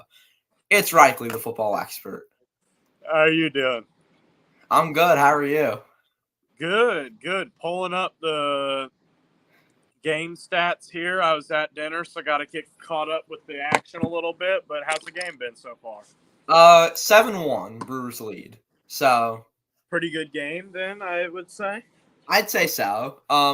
Sucks that Christian Yelich is hurt, but Happy Hodag already especially with the council stuff now, an added layer as Joey Ortiz steals a bag. Oh no, he doesn't steal a bag because it's foul ball. But yeah, so yeah, it's definitely been I don't know. Council's he's been a little bit more disappointing with his bullpen management so far. Yeah. That's definitely been, to be fair, like we have some bad pieces, but I'm still a little bit disappointed with how he's managed the bullpen so far. But we'll see. It's a full 162 game season, so don't want to jump to conclusions early, but yeah. Yeah. As Churio struck out there, my dad talking about the song that I was playing during the break. And also saying that Reichley is a good person, even though he has bad taste in teams. Deep fly baller, right? That one's out of here. Home run, William Contreras. 8-0. I still like his brother better, even if he's a Cardinal. Yeah, but 9-0 or 9-1 Crew. I don't think the one run matters at this point, really. No. But I will say this. I am surprised that Milwaukee has gotten so many runs on the board. But to be honest, I didn't really know who their pitcher was before looking at him before joining this. Because I haven't seen him before. He didn't really do anything last year, but yeah. Yeah, so because Wells pitched 4, and then whoever this guy is, I don't even know, Heasley. He came in last inning, gave up 3 runs, and now he just gave up another 2. So yeah. I haven't heard of either of the pitchers. I'm not surprised Peralta's playing well, or I guess pitching well, but I'm not surprised by that. Definitely, like the 10 strikeouts, his stuff has been pretty electric this year so far. Definitely what you're looking for in a ace, which is what I guess he stepped into now. Yeah, I mean, the Brewers pitching staff has surprised me. Like, the bullpen's been a little bit shaky, but Joe Ross and Colin Ray both have sub-2 ERAs. And I never thought I'd say that, especially from Joe Ross, who hasn't been relevant in, 5 years. Yeah. Who had a 6 ERA in AAA last year. Yeah. So, yeah. Yeah, definitely different than what was the expectation coming into it and stuff like that. Yes. I mean, it's obviously early in the season, but still, I'm pretty impressed by the Brewers so far. Yeah, I completely agree. Oh, and there's a brawl almost. We have oh, wow. Bench is cleared. Don't know what was said, but bullpens are pouring out. Both teams are both on the field. And Willie Adames does this to the Orioles catcher. Just saying, you're chirping, bud. And Adley Rutschman? No, it's not Rutschman tonight. Oh, it isn't? Okay. It's James McCann. Oh, James McCann. That's a name that I haven't heard since he was since he was traded to the Mets. Yeah. I haven't really heard anything about him since he was on the White Sox. But I knew he was terrible in the Mets, but yeah. He's related to Brian McCann, right? Yeah, I think so. I'm 99% sure, yeah. So Brian McCann and Carlos Gomez had some beef when Gomez was with the Brewers and pimped a home run. But actually, there's a picture that surfaced recently of them. And the managers are going at it now. Wow. So not too going at it. But they had a verbal dispute there. Yeah. But there's actually a picture that recently came out from one of the guys on Twitter, and it was McCann and Gomez like hanging out. So I love that photo to see them making up. But Quentin Barry's now talking to McCann. Barry, the first base coach for the Brewers. So McCann and Adames start exchanging words. Then the ump gets in the middle of it. And then the benches come out. The Orioles first come out. And then Sal Frelick takes Willy Adames away. I'm going to go ahead here and look up. I'm going to check like Brewers beat reporters on Twitter because I obviously don't have the sound on. So I don't really know what's happening. Yeah. But I just know that something happened. So yeah, that was crazy. Hodag saying family who are Cubs fans still like them. And Stephen, Brewers have been on fire. I worry about Sunday. Yeah, I can't picture them beating Corbin either. But Corbin's definitely going to have the energy and the want to beat this Brewers team. There's no doubt about it. Yeah. So according to Kurt Hogg, it is just a disagreement. It was a disagreement over something. That's all it was. It wasn't like a hit by pitch or anything like that. As Todd Rosiak posts on Twitter a GIF of some guy in the wrestling ring saying "Let's get it on." So yeah, so Willy Adames will now come out to the plate. No ejections. And if Willie hits a homer here, that would just capitalize this entire night.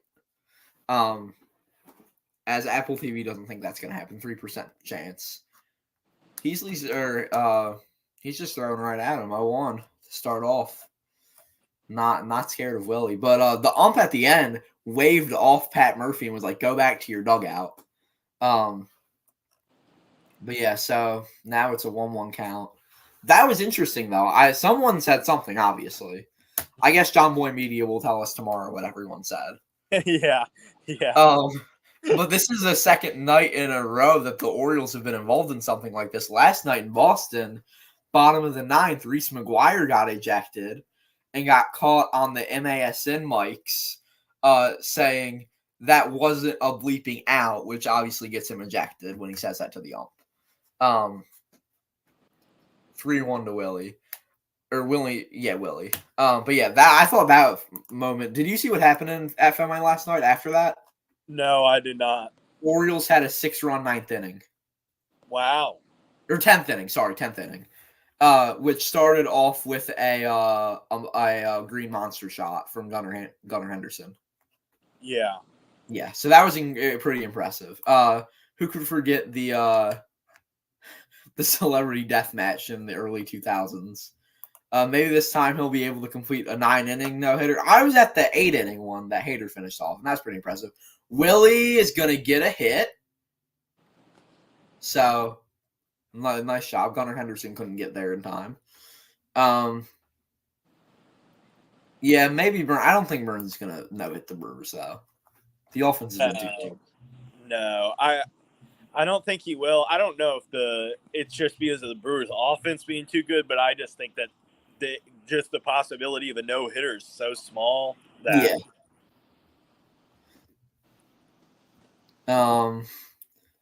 apparently the loudest cheer all night in Baltimore was after Adames swung and missed at a strike. Yes, I have been to Memorial Stadium. The site of that, and I've obviously been to Progressive Field because I was at the game that happened. And Frelick inside pitch there, and Adames is going to steal a base. That was right at his feet. Interesting. And he stumbled there. But yeah, also for Nick the Legend and the other Phillies fans in the chat, Pirates up 5-1 on the Phils now, so that sucks.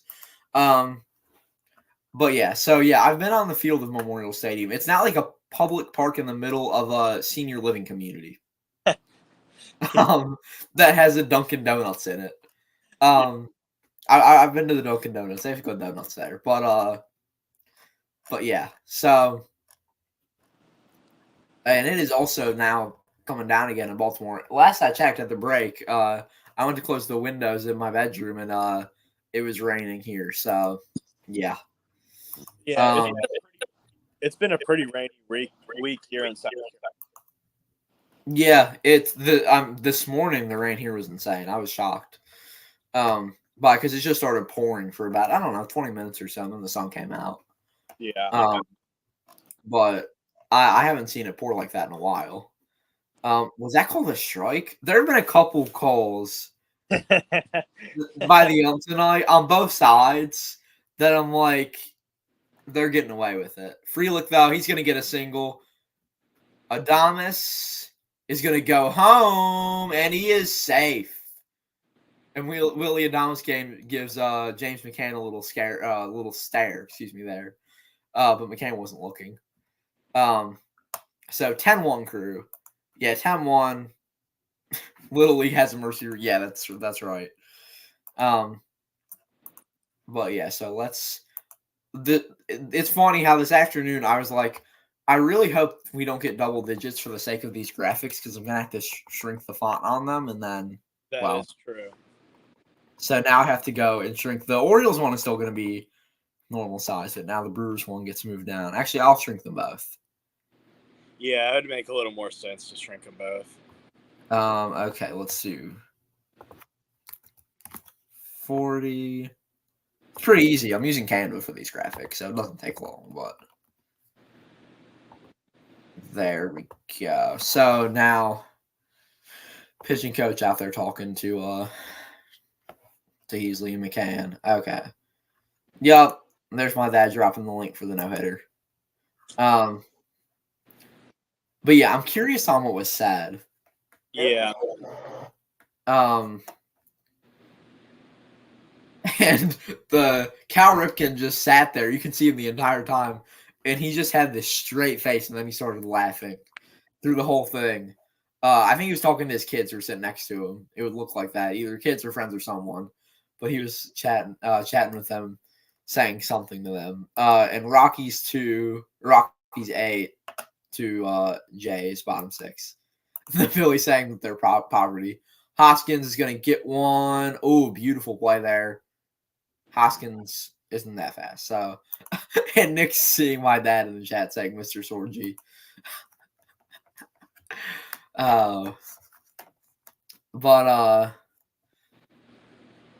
Yeah, so I'm going to go. Let's go ahead and take a look at the MLB scores right now. But truly, and rightly, you can confirm this, the Brewers are the poverty franchise. Like, by like money and like how they, and how much they spend. The only one, or like one of them? One of them. I mean, the A's are the biggest one, but yeah, I would say it goes Rays, or I'm sorry, A's, Rays, then Brewers. Yeah, that's fair. I mean, the Marlins are there too. The Marlins. Yeah, that's true. I think that the Marlins.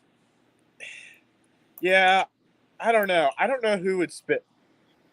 I think the Marlins and the Brewers, Brewers, and Rays are all kind of equal. Yeah. The thing about the Marlins is like they haven't had it's interesting. I think over the last 10 years or so, they're like 21st in average wins. They're like bottom 5 in attendance every year. Even in a big market.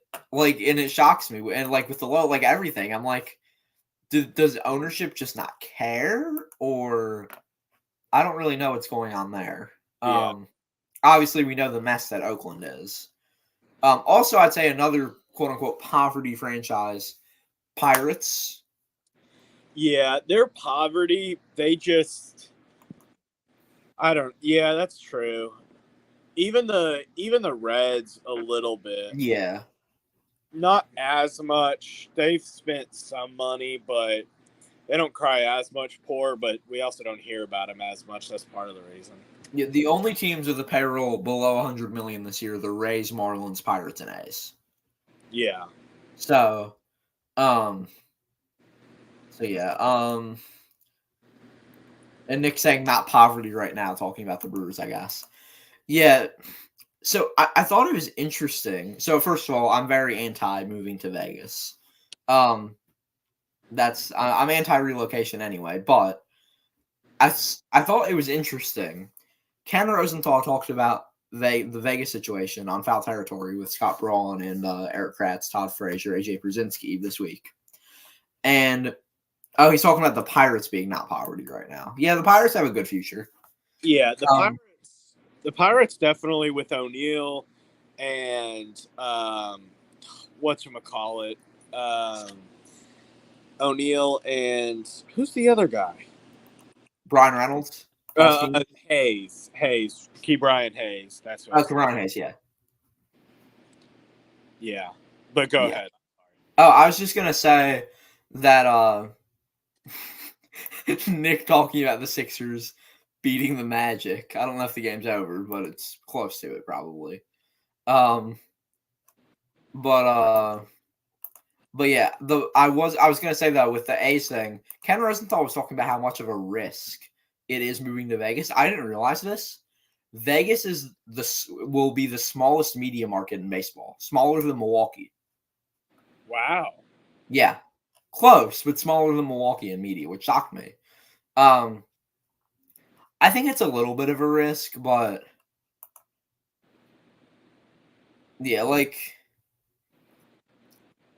going to I think the only there are a couple interests I have in Vegas. It would be I'm not going to go to an A's game. Well, yeah, unless it's like I have to for like the quest for the park to get to every park. Even though we already saw the A's play in Oakland, but I'd go for a Vegas Golden Knights game. Yeah, and I'd go to a Raiders game. Yeah. Those are because I love the Raiders Stadium. That looks incredible. It definitely looks like a good stadium. But Nick says, yeah. Joey in the chat saying, drop my daily like. Me and baseball never got along. I will say that WVU baseball has done pretty well this year, what I know. I think they swept Kansas. I don't pay much attention to college baseball, but I know that much. Yeah. And of the 10-1 crew, my dad's saying if someone can take the Series 63 exam for him, he'd join the stream live. The Knights won the Cup last year, so I don't know much about hockey. But I know that Nick says not. Nick is extremely smart, so I think Nick might be able to get a few questions right on that. Nick is a very very smart kid. Okay, so updating this graphic. There we go. Yeah, Steven saying we could take it, but probably fail. So yeah. WVU top of the conference. Okay, go Mountaineers. Wow. I've been to one WVU baseball game. WVU TCU. I forget which MLB pitcher played in that game, but there was a I can see if I can. I'll look it up later. But I know that a MLB pitcher did pitch in that game. For TCU, not WVU. So looking around the league quick, Tigers up 2-0 on the Twins. Sorry, baseball road tripper. As I mentioned earlier, Pirates up 5-1 on the Phils. Rays beating the Giants 2-1. We talked about the Rockies beating up on the Blue Jays in Toronto. Angels shutting out the Red Sox at Fenway. Wow. 7-0. That's surprising. Mets beating the Royals. Mets seem pretty hot. Braves shutting out the Marlins. No shock there. Reds beating up on the White Sox. Again, no shock. Rangers 7-1 on the Stros. And then 4 games, including the Cubs game, later tonight. Cardinals, D-backs, Cubs, Mariners, Nat. Oh, this is going to be a great game. I'm actually might turn this on if to put me to sleep. Nationals, Athletics. And then Padres, Dodgers to close out the night at 10:10. I think Lincoln may be the only ones watching that game. Yeah. Nick, 2017, April 2017. Was when I saw that game. Hopefully McIntosh does bring baseball back to Wisconsin. The only D1 program in the state of Wisconsin is UWM, and I don't think anyone has ever said, I want to go watch UWM play anything, if I'm being honest. Because they lost to Oakland in the Horizon League final. They haven't played Marquette in like 20 years. They should play Marquette. But, I mean, they play at the old Bucks Arena. I guess that's kind of cool in Milwaukee. But, like, that's about it. Them and the Horizon League, I think, was pretty irrelevant until this year with Jack Golke in Oakland. Yeah. But Gary Sanchez up to the plate, by the way, now. And he hits one deep, but not deep enough. What home park is dreadful? UWM? UWM plays in Franklin. He's talking about UWM. Franklin, Wisconsin, I wouldn't is a nice, good old suburb of what I know. At least I've been to Franklin. Yeah. Marquette should play at Miller Park. That'll never happen. But Marquette should get a baseball program. Marquette will not get a baseball program for the same reason why no Northern baseball team has consistent success. Yeah. So it's still like 40 degrees. No doubt about that. It still snows. Yeah. Monasterio hits one of the warning track. Mullins has it. So yeah. But if my dad's still in the chat, he can tell me if Franklin's a bad area. But I know that it's kind of in the middle of nowhere. Yeah. Let me put it on a map. Let me pull up Google Maps to show you all. It's near IKEA. I'll give them that. It's near IKEA. The only IKEA I think in Wisconsin. Really? Huh. But yeah. It was a big deal when IKEA came to Wisconsin a few years ago. Interesting. Yeah. We have just in our area, it's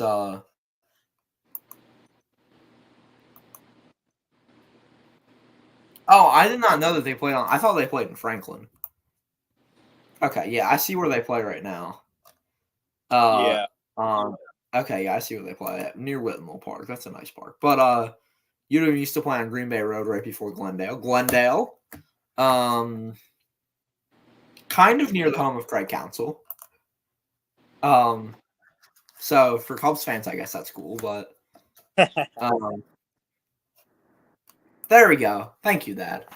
Long distance. Yeah, that's the big problem is that Franklin is pretty far from the campus. Yeah. By the way, there's a baseball game happening, and Joey Ortiz fouls one off.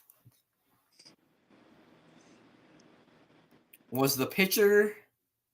I don't know who that is. I think he came out of the bullpen. I think so.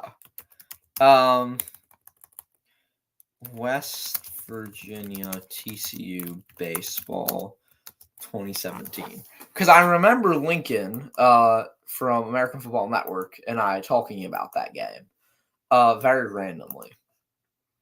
I just have to find the date. It was the same day my dad and I went to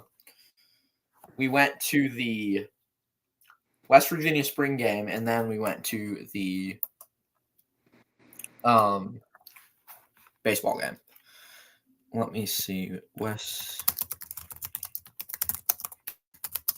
As Ortiz is going to pop one out to the shallow left center field. So, yeah.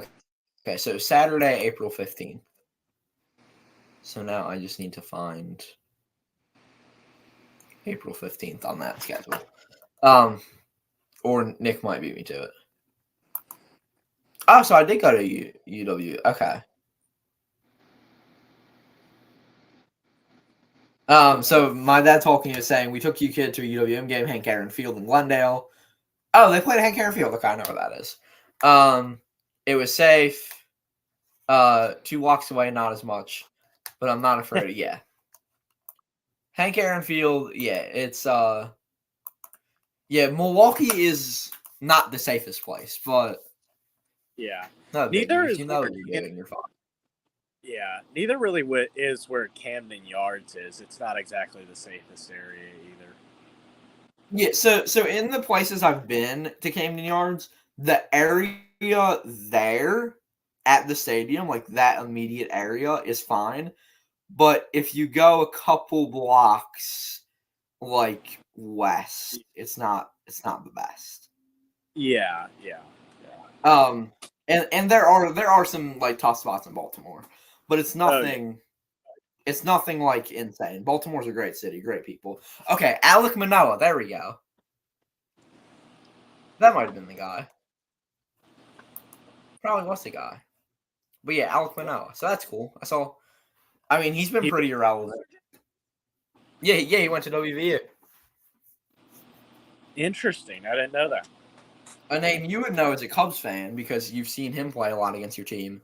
Jed Gierko is actually managing, I think he's managing the West Virginia Black Bears minor league team now.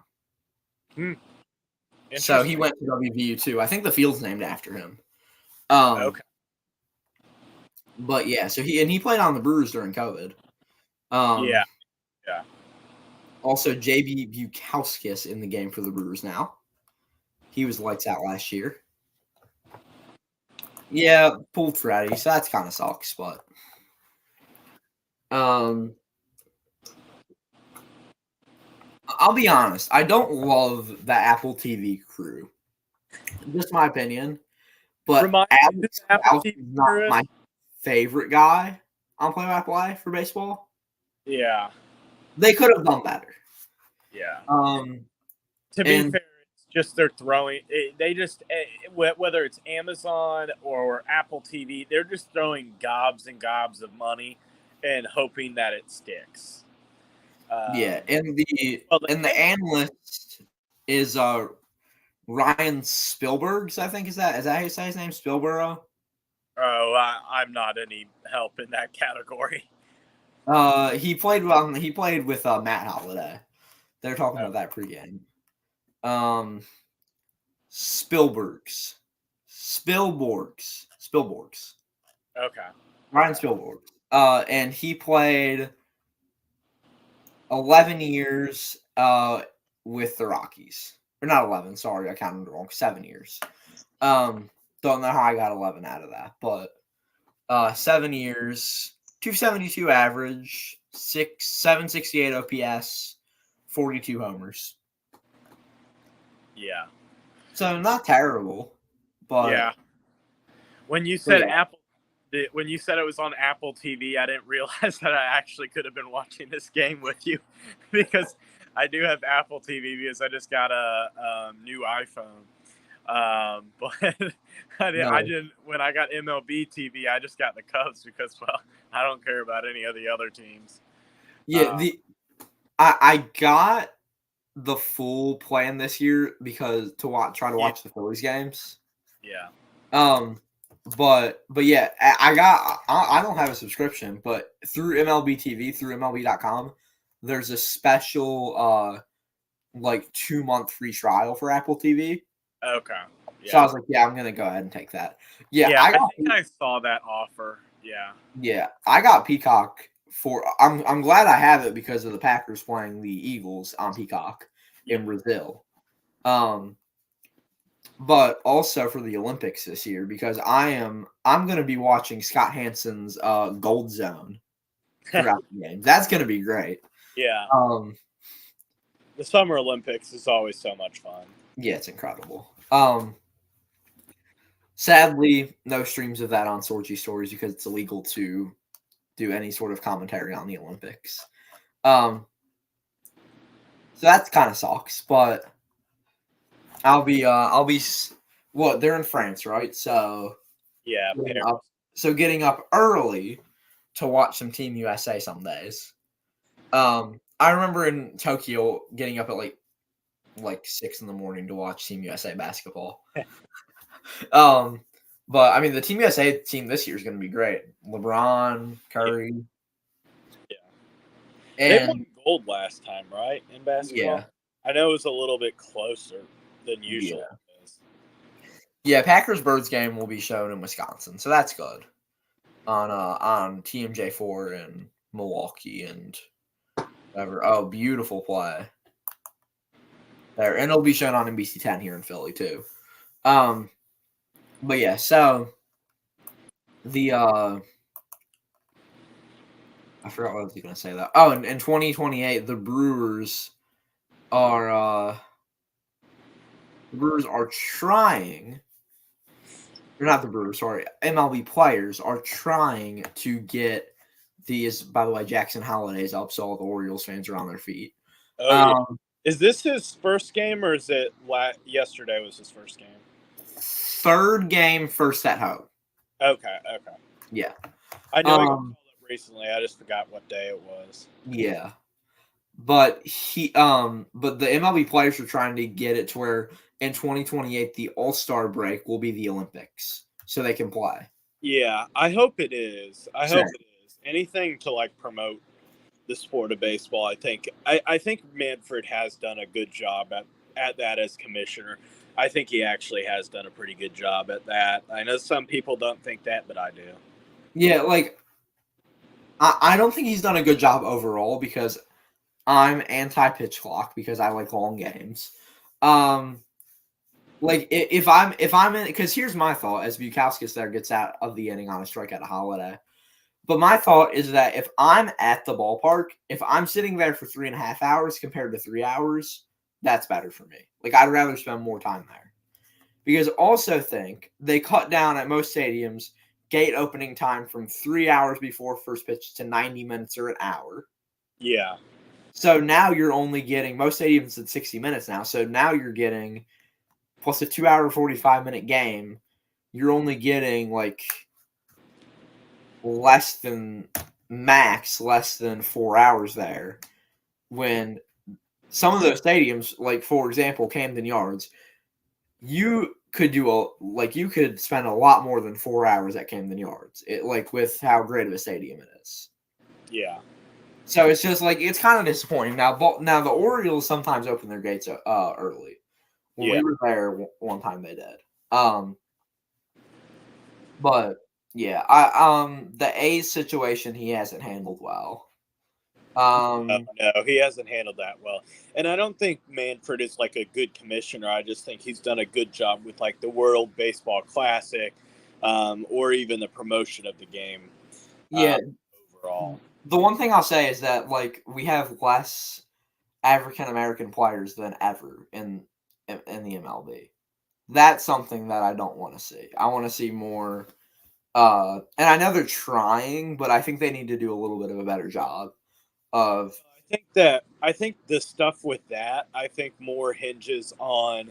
That's more of a cultural thing than anything else because like basketball is so much bigger. A and B. Part of it is just the simple fact that you have it's not like you have a just much greater expansion of people from either Hispanics from the U.S. or just generally from Latin America playing the game. It's not like you have an increasing. I think the big difference is that you've had a massive increase in Japanese players and Korean and you. I don't feel like it's. If I had to look at the numbers, I think it's more just a decrease in overall overall American players versus foreign players. That is true. That's a good point. I will say, I think my general problem with Manfred, as Churio flies out to Mullins, my general problem with Rob Manfred is just the fact that it feels like he's such a puppet for the owners. Oh, 100%. That's my biggest problem. It's like I want, and it'll never happen, but I want an owner who like actually listens to what the people who pay to watch the games and who are giving the owners all that money. Well, the problem is that he gets the money from the owners. Exactly, that's the problem. I'm saying, yeah, it'll never happen, but it's a messed up system. Yeah, the problem is though is that I kind of do like the pitch clock because I think generally because I don't go to very many games, not in person, just because we don't really have a ballpark near us, and stuff like that. Is that ball is long? Never mind. That's gonna stay in there. But really just that will stay in. I just saw them. I need to update my feed here. I guess it got behind at some point. But yeah, I just saw that. Yeah, but I agree. I also agree with your dad. Like the top level coaching, like baseball. Like there's two sports that like baseball, lacrosse. Both of those sports are kind of like high level sport, and I know like lacrosse is way smaller. Yeah, but like that's it. Basketball, all you need is a basketball. Like, and you can find a court almost anywhere. Baseball, you need a bat, you need a ball. Even though they find ways to do it in Latin America with way less money than we have here in the United States, even in the poorest of cities, they find ways. So it's not that you can't, but it's a cultural thing. It's just generally in Latin America, the big sport to be able to go from rags to riches is baseball. Yeah. In the inner city, it's basketball. That's just kind of how it is.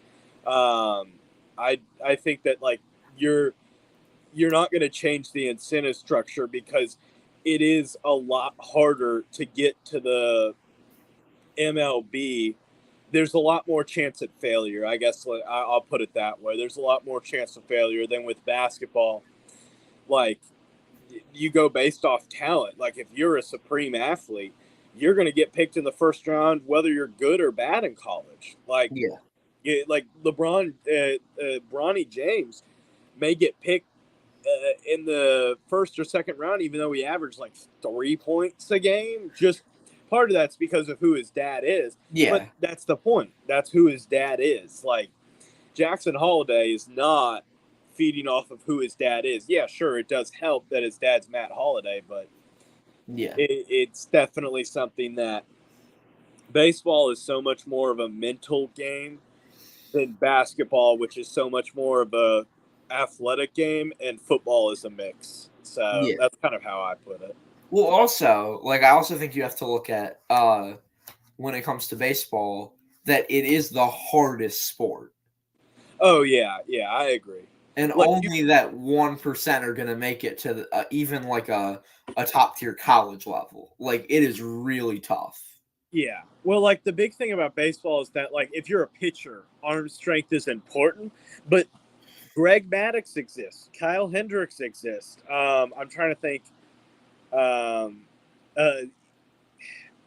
Even pitchers as they get older, like there's definitely. I'm trying to think of like another extreme example.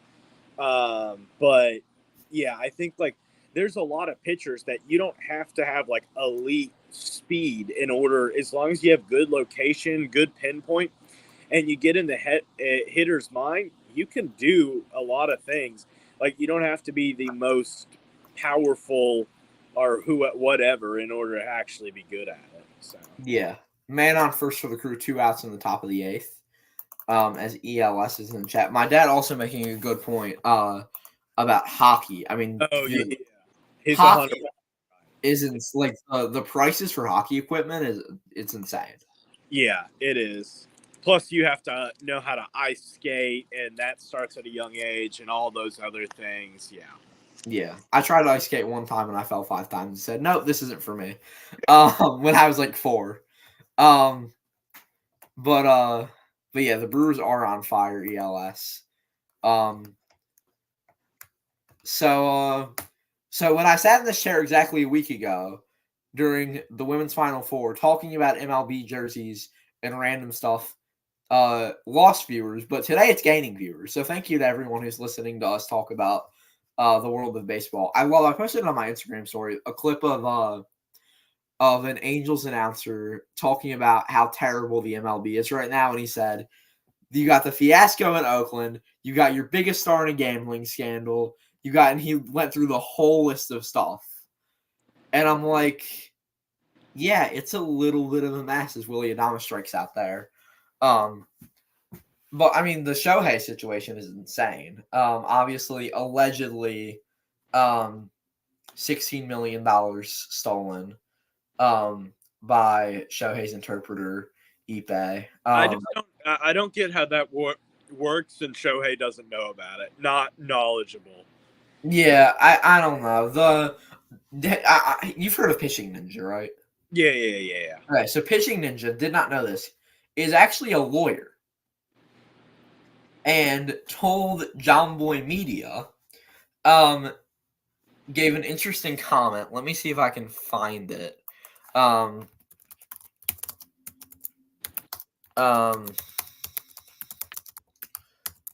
Gave a really good comment on, especially talking about someone who is, who knows baseball and knows the law. Let me see if I can go back and find the tweet, because I thought it was interesting. When I saw it on YouTube, I was like, that's interesting. Also, the Phillies do lose 5-2 to Pittsburgh.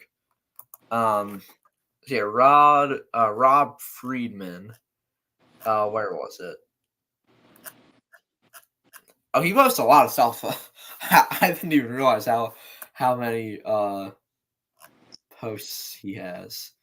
So I'm probably not going to be able to find it. But talking about how, like, no way that with the allegations that Shohei and his lawyers put out, that, like, Shohei is guilty, is essentially what his thing was.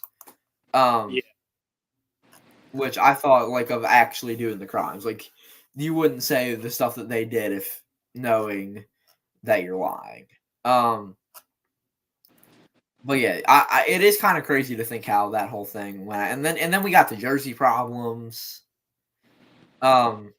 which are a mess. The gray pants and jerseys aren't the same color. The Brewers aren't getting their City Connect jerseys until like June. It's kind of funny how the City Connect jerseys have been rolled out since, like, the Cubs have had their City Connect jerseys for the past, like, 3 seasons. Like, we've had it since, like, 2020. Yeah. I think maybe even it was 29. Like, they've been it's kind of funny how people talk about their release of their City Connect. I'm like, I know this was something that happened years ago. Well, because it's like they're doing the thing is they're doing 10 teams every year. Yeah.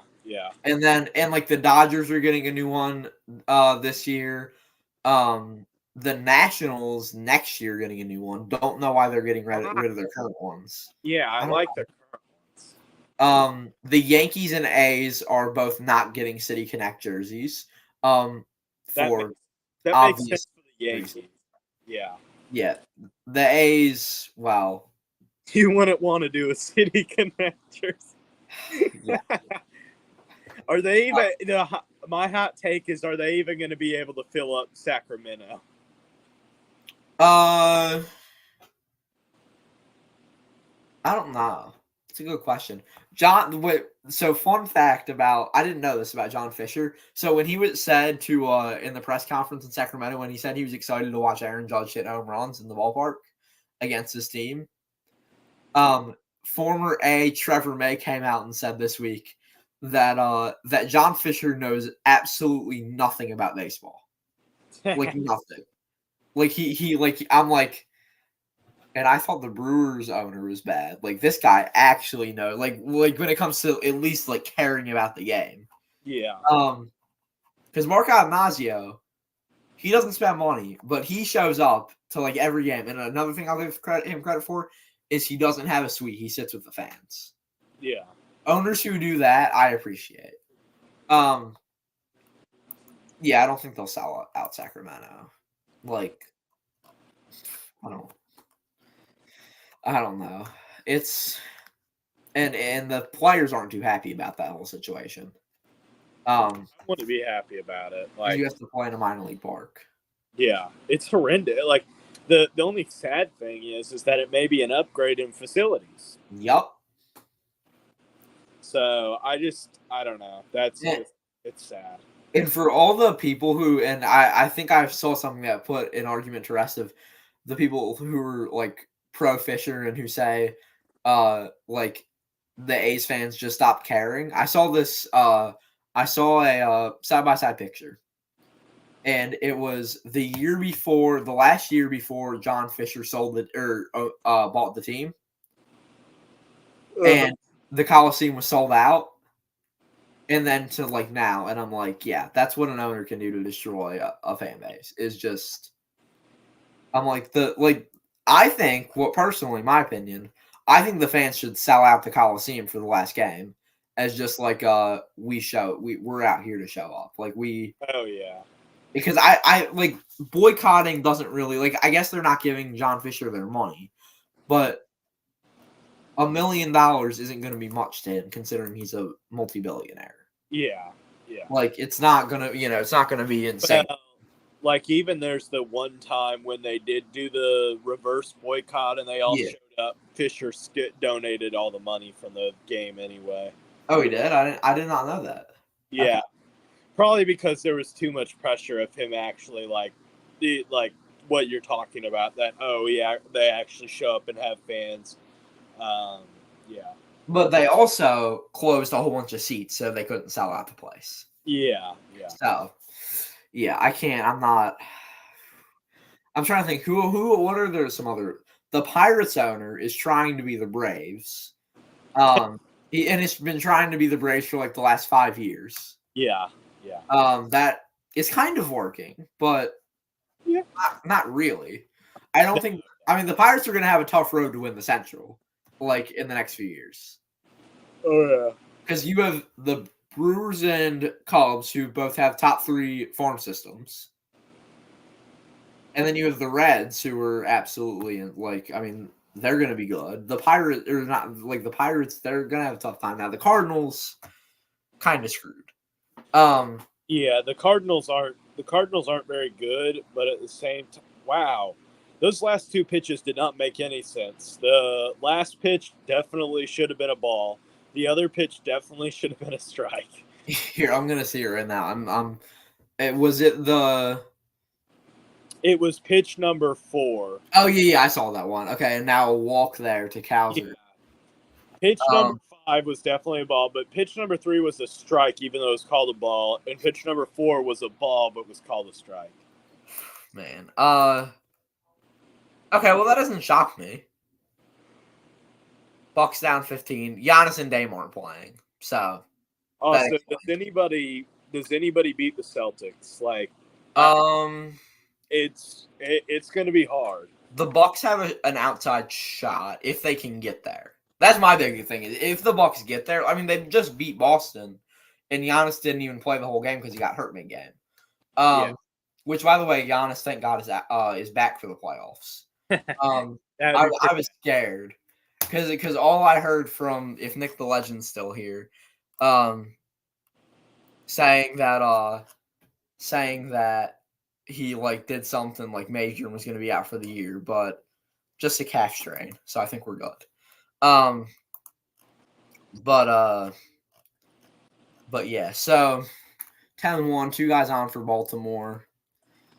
Thiago Vieira's in. He pitched like 2 games last year and then got hurt, but he had like 0.49 ERA. He was a beast. What do you think about the colors that are on their sleeves for Baltimore? What do you think about that? I think it's a nice touch. It's not my favorite like City Connect look. Like, just number one, I think the MLB should ban dark colored pants. Like, I just don't think that's good. Yeah.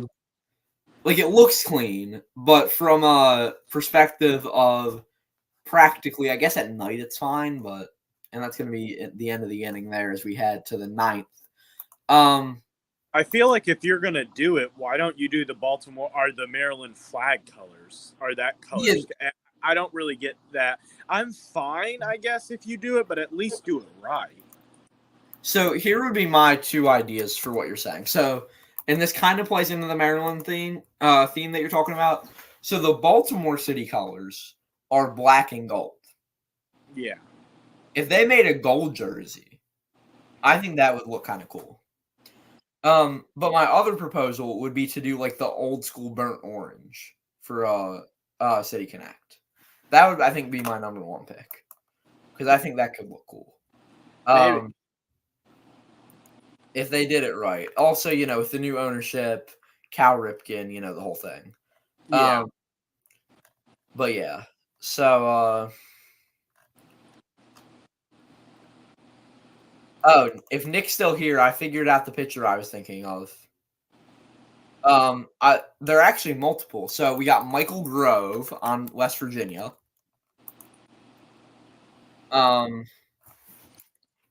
Who is in the MLB. Last pitch for the he pitched for the Dodgers in spring training. Okay. But for TCU, it was Nick Lodolo who I was thinking of.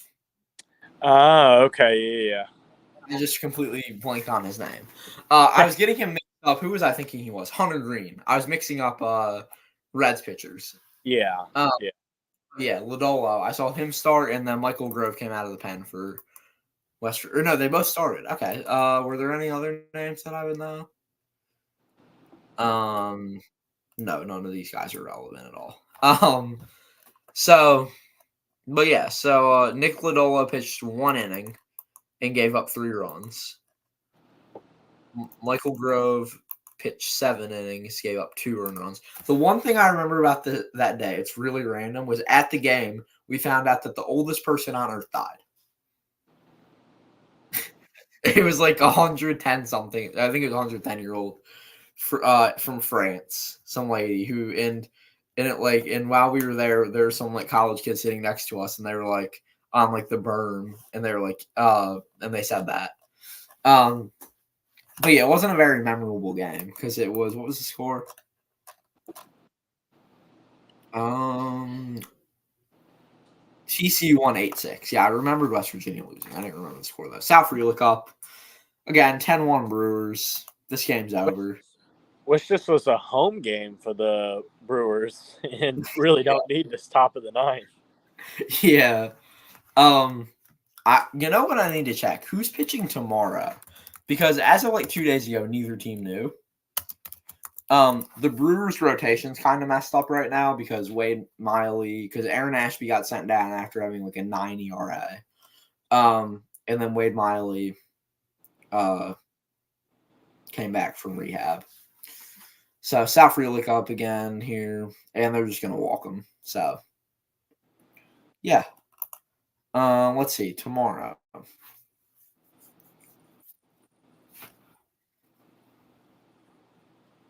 If this will load. Okay. Let's see. It's gonna be former. Okay, should be. Oh well, for Brewers fans, I think that tomorrow is gonna suck. On the mound for the Brewers is former Oriole DL Hall, who has like a 5 ERA, against Dean Kremer, who has a 2.19 ERA. This season or in his career? This season. Well, he may. I don't know. I haven't heard of him before, but to be fair, I also don't really follow the Orioles that much. He was good last year. Okay. He wasn't like great last year, but I remember. I think I watched him pitch last year at the game I was at Camden Yards. Let's see. He has a career. Oh, actually, he wasn't good last year. He has a career ERA of 4.28. So I guess he wasn't that good. But I knew his his ERA name. last year. It's loading right now. His debut was 2020, so maybe actually he did have a good year last year. Let's see. Okay. Last year it wasn't terrible. 4.12 ERA, so that's not bad. Yeah. Not the greatest, but not bad. That ball's Hoskins, and it's going to get the track, warning and it's track. what a Mullins. catch there. Sorry to interrupt you, but Yeah. man, what a catch by Orioles center That's fielder. Jorge Mateo, not Cedric Mullins. Yeah. That one's But going yeah, to leave so a and then mark. the year before that he had a 3-2. Yup. Hoskins there robbed of a homer. So that sucks for Reese, but making good contact. I'll give him that. But yeah, so hopefully the Brewers offense can have a bad day tomorrow. I can sense that based off of how they're actually maybe not. Hopefully they don't, because it would suck if they did. Well, but I did a couple of softball games 2 weeks ago. I told you this, but to the general audience, I do some broadcasts for my university. We beat the team 16-0. And then the very next game, we didn't score a run until the 5th inning, and then we beat them 3-2. So it was the same team, but we beat them 3-2 in the next game, and didn't score a run until the 5th inning. Maybe it was 6th inning. It was something like that. They only play 7 innings in softball. So yeah, and Gary Sanchez gets a hit there, so Frelick advances to second. One of those just spot. Would you say correctly? Yeah, definitely. Or yeah. I said just one of those hits that's just in the right spot, just where you'd like it. Yeah, but Andrew says took a nap. Are you gonna go live on Twitch later, Andrew? I'll tune in for a little bit. I'll if you start not too late, I'll watch for a minute and drop a like and then dip because I need to get some sleep. I have to be and Andrew does too. We both have to be up at like 7 a.m., 6 a.m., somewhere around there. I also, the crazy thing is like our baseball stadium for our university is an old minor league park. And their right center field wall. Do you want to guess what the amount of feet it is? You said right center field? Yep. 380. 405. What's dead center? 420. Wow. And it's a university park. I'm just like, it is massive. Nobody hits home runs. Yeah. To be fair, they're using metal bats and not wooden, but still, like, it's still like 420. Like, dude. Yeah. So it's definitely not a bad box. There's no doubt about it. Are the lines like down the lines? Is it okay to hit a home run or no? Down the lines, it's about, I think 370, 375. So that's an old park, I'm guessing too. I'm guessing that's a really old. Okay. It's about 40 years old, 45 years old. Okay, so I thought it would be older if it's that deep of dimensions, but okay. No, it was maybe it. I don't. 1 second. Let me look this up. Let me make sure I am right. 1 second. Anderson Memorial Stadium. Okay, so we're seeing It was the Okay, no, you are right. It is 55 years old. It was open 54. It was open in 1970. Then that would make kind of sense, yeah. So it was first the New York Mets minor league team with Willie Mays visiting the city to open up the team. Then it was the Braves. And then it was the White Sox, and then we had an independent team come and use the stadium for a little bit. Okay. So, yeah. Or I'm sorry. there was the Giants and the Tigers were the first ones. It switched around a little bit. Oh, wow. This had quite the interesting history as the Brewers are going to tack on more runs to add run Yup. differential, I guess. Yeah, gotta love run differential. Didn't help the Cubs last year. That is true. That is true. So, yeah, 11-1 now. So it was the Giants, then the Tigers, then the Mets, then the Rangers, then the Braves. The Braves are the only ones that had the team for more than a single year. Okay. Oh, and As sure, that ball is hit, no. not enough. Okay, so coming to the game for the Brewers is not Devin Williams because he's hurt. And it is not whoever our closer is right now. I don't actually know who our closer is. I guess it's Abner Uribe, but I don't know. Yeah, in high school or college, like you have to be elite to be doing that. But yeah, so 11-1. This game is essentially done. I think we're gonna go 3 hours. So I'm happy with that. That's my biggest problem with the pitch clock and I forgot to mention this earlier, is when the game is only 2 hours. Because last year we had a few of those. And when it like is just like 2 hours, 2 hours, 10 minutes, I'm like, at least give me to like 2 hours, 45 minutes. Because a 2-hour game is just too short. Yeah. But yeah. I just went to sleep. Yup. So right, Yeah.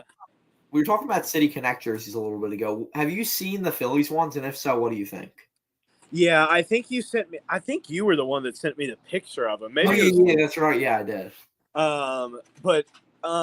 Yeah, I agree with you. They're pretty bad. Like the hat's good, the hoodies are good, the t-shirts are good. The actual jerseys. Nice.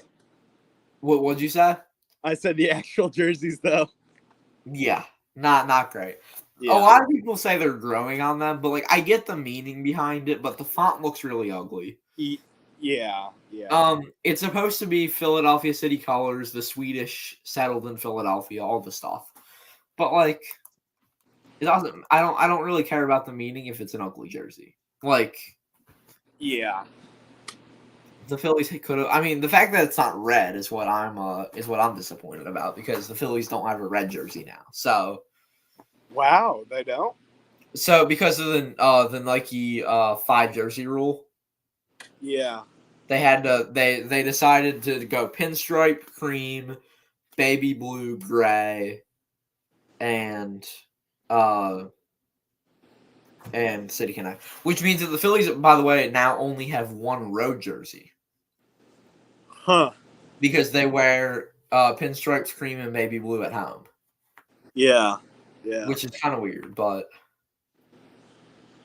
yeah, and Vieira is just going to come out for another inning here. So 0-1 count to Mateo. Yeah, the Phillies, I'll give them like a 2 out of 10. Like, I'll be nice. But yeah, I'm planning on buying a hat and a t-shirt. That's my plan. Oh, Joey Ortiz. Good play by him. Good jump. Good timing. Good job. As I said earlier, welcome back to Baltimore. His first game back since getting traded. But they just love showing shots of Mateo just absolutely meeting the wall. Yeah. It's kind of almost comical at this point. They've shown it like 7 times. Yeah, I was talking earlier about how I saw a documentary about the 2018 Brewers, a team that I know lives in your head forever, because of 163. We should have had the division. I don't get the stupid 163 game rule. And I think they got rid of it the year after. So I just think it's stupid because, like, I get it, and I'm sure you're happy about it. I get your opinion probably is different than mine because we both have biases in this. But just to be frankly honest, we won the series, like, I think it was like 20-7, or it was like ridiculously in our favor. I think it was like, I think you guys only won a few games that entire year. I think we swept you twice. I think we shut you guys out 4 times. No, Like yeah, it you're was right. like we lost you one game, and I'll give you credit, you won the game, but at the same time that the Cubs season of being the second best team in the NL completely hung on the fact, or no, I'm sorry, the best team in the NL hung on the simple fact that we lost one game. Yeah. That doesn't sit right with me whatsoever. Stop saying that score. And this isn't even coming from a baseball fan here. This is a football and basketball fan saying that. Um, oh, this is breaking news. The Arizona Coyotes will not be moving to Milwaukee, Wisconsin, as was previously kind of rumored. Interesting, Utah. I like it. I like that a lot, actually. Um, after the Coyotes just like a week ago, and that's your final 11-1, the Brewers win. But I'll say this, and then I'll talk about. I was going to talk about the Met City Connect as well. But the Utah's trying to get an MLB team. They have actually a really good stadium plan. Yeah. But yeah, that kind of surprised me. Just after the Coyotes like last week announced plans for a stadium or for an arena in Phoenix. They relocate, so that sucks for them. But like no one shows up to their game. It's kind of like an Oakland A's situation, I guess. But Well, like what were you expecting when it came to like hockey in the desert? yeah, Like what were you expecting? yeah. Like I don't get like why you were expecting something different, but I don't know. The one thing I'll say though is the Met City Connect jerseys. I don't know if they are going to be purple jerseys, but they will involve purple in the color scheme. Is what we know. Yeah. I don't know how I feel about that, at least until I see it. The Mets had some really clean hats, and I'm one who does not like the Mets.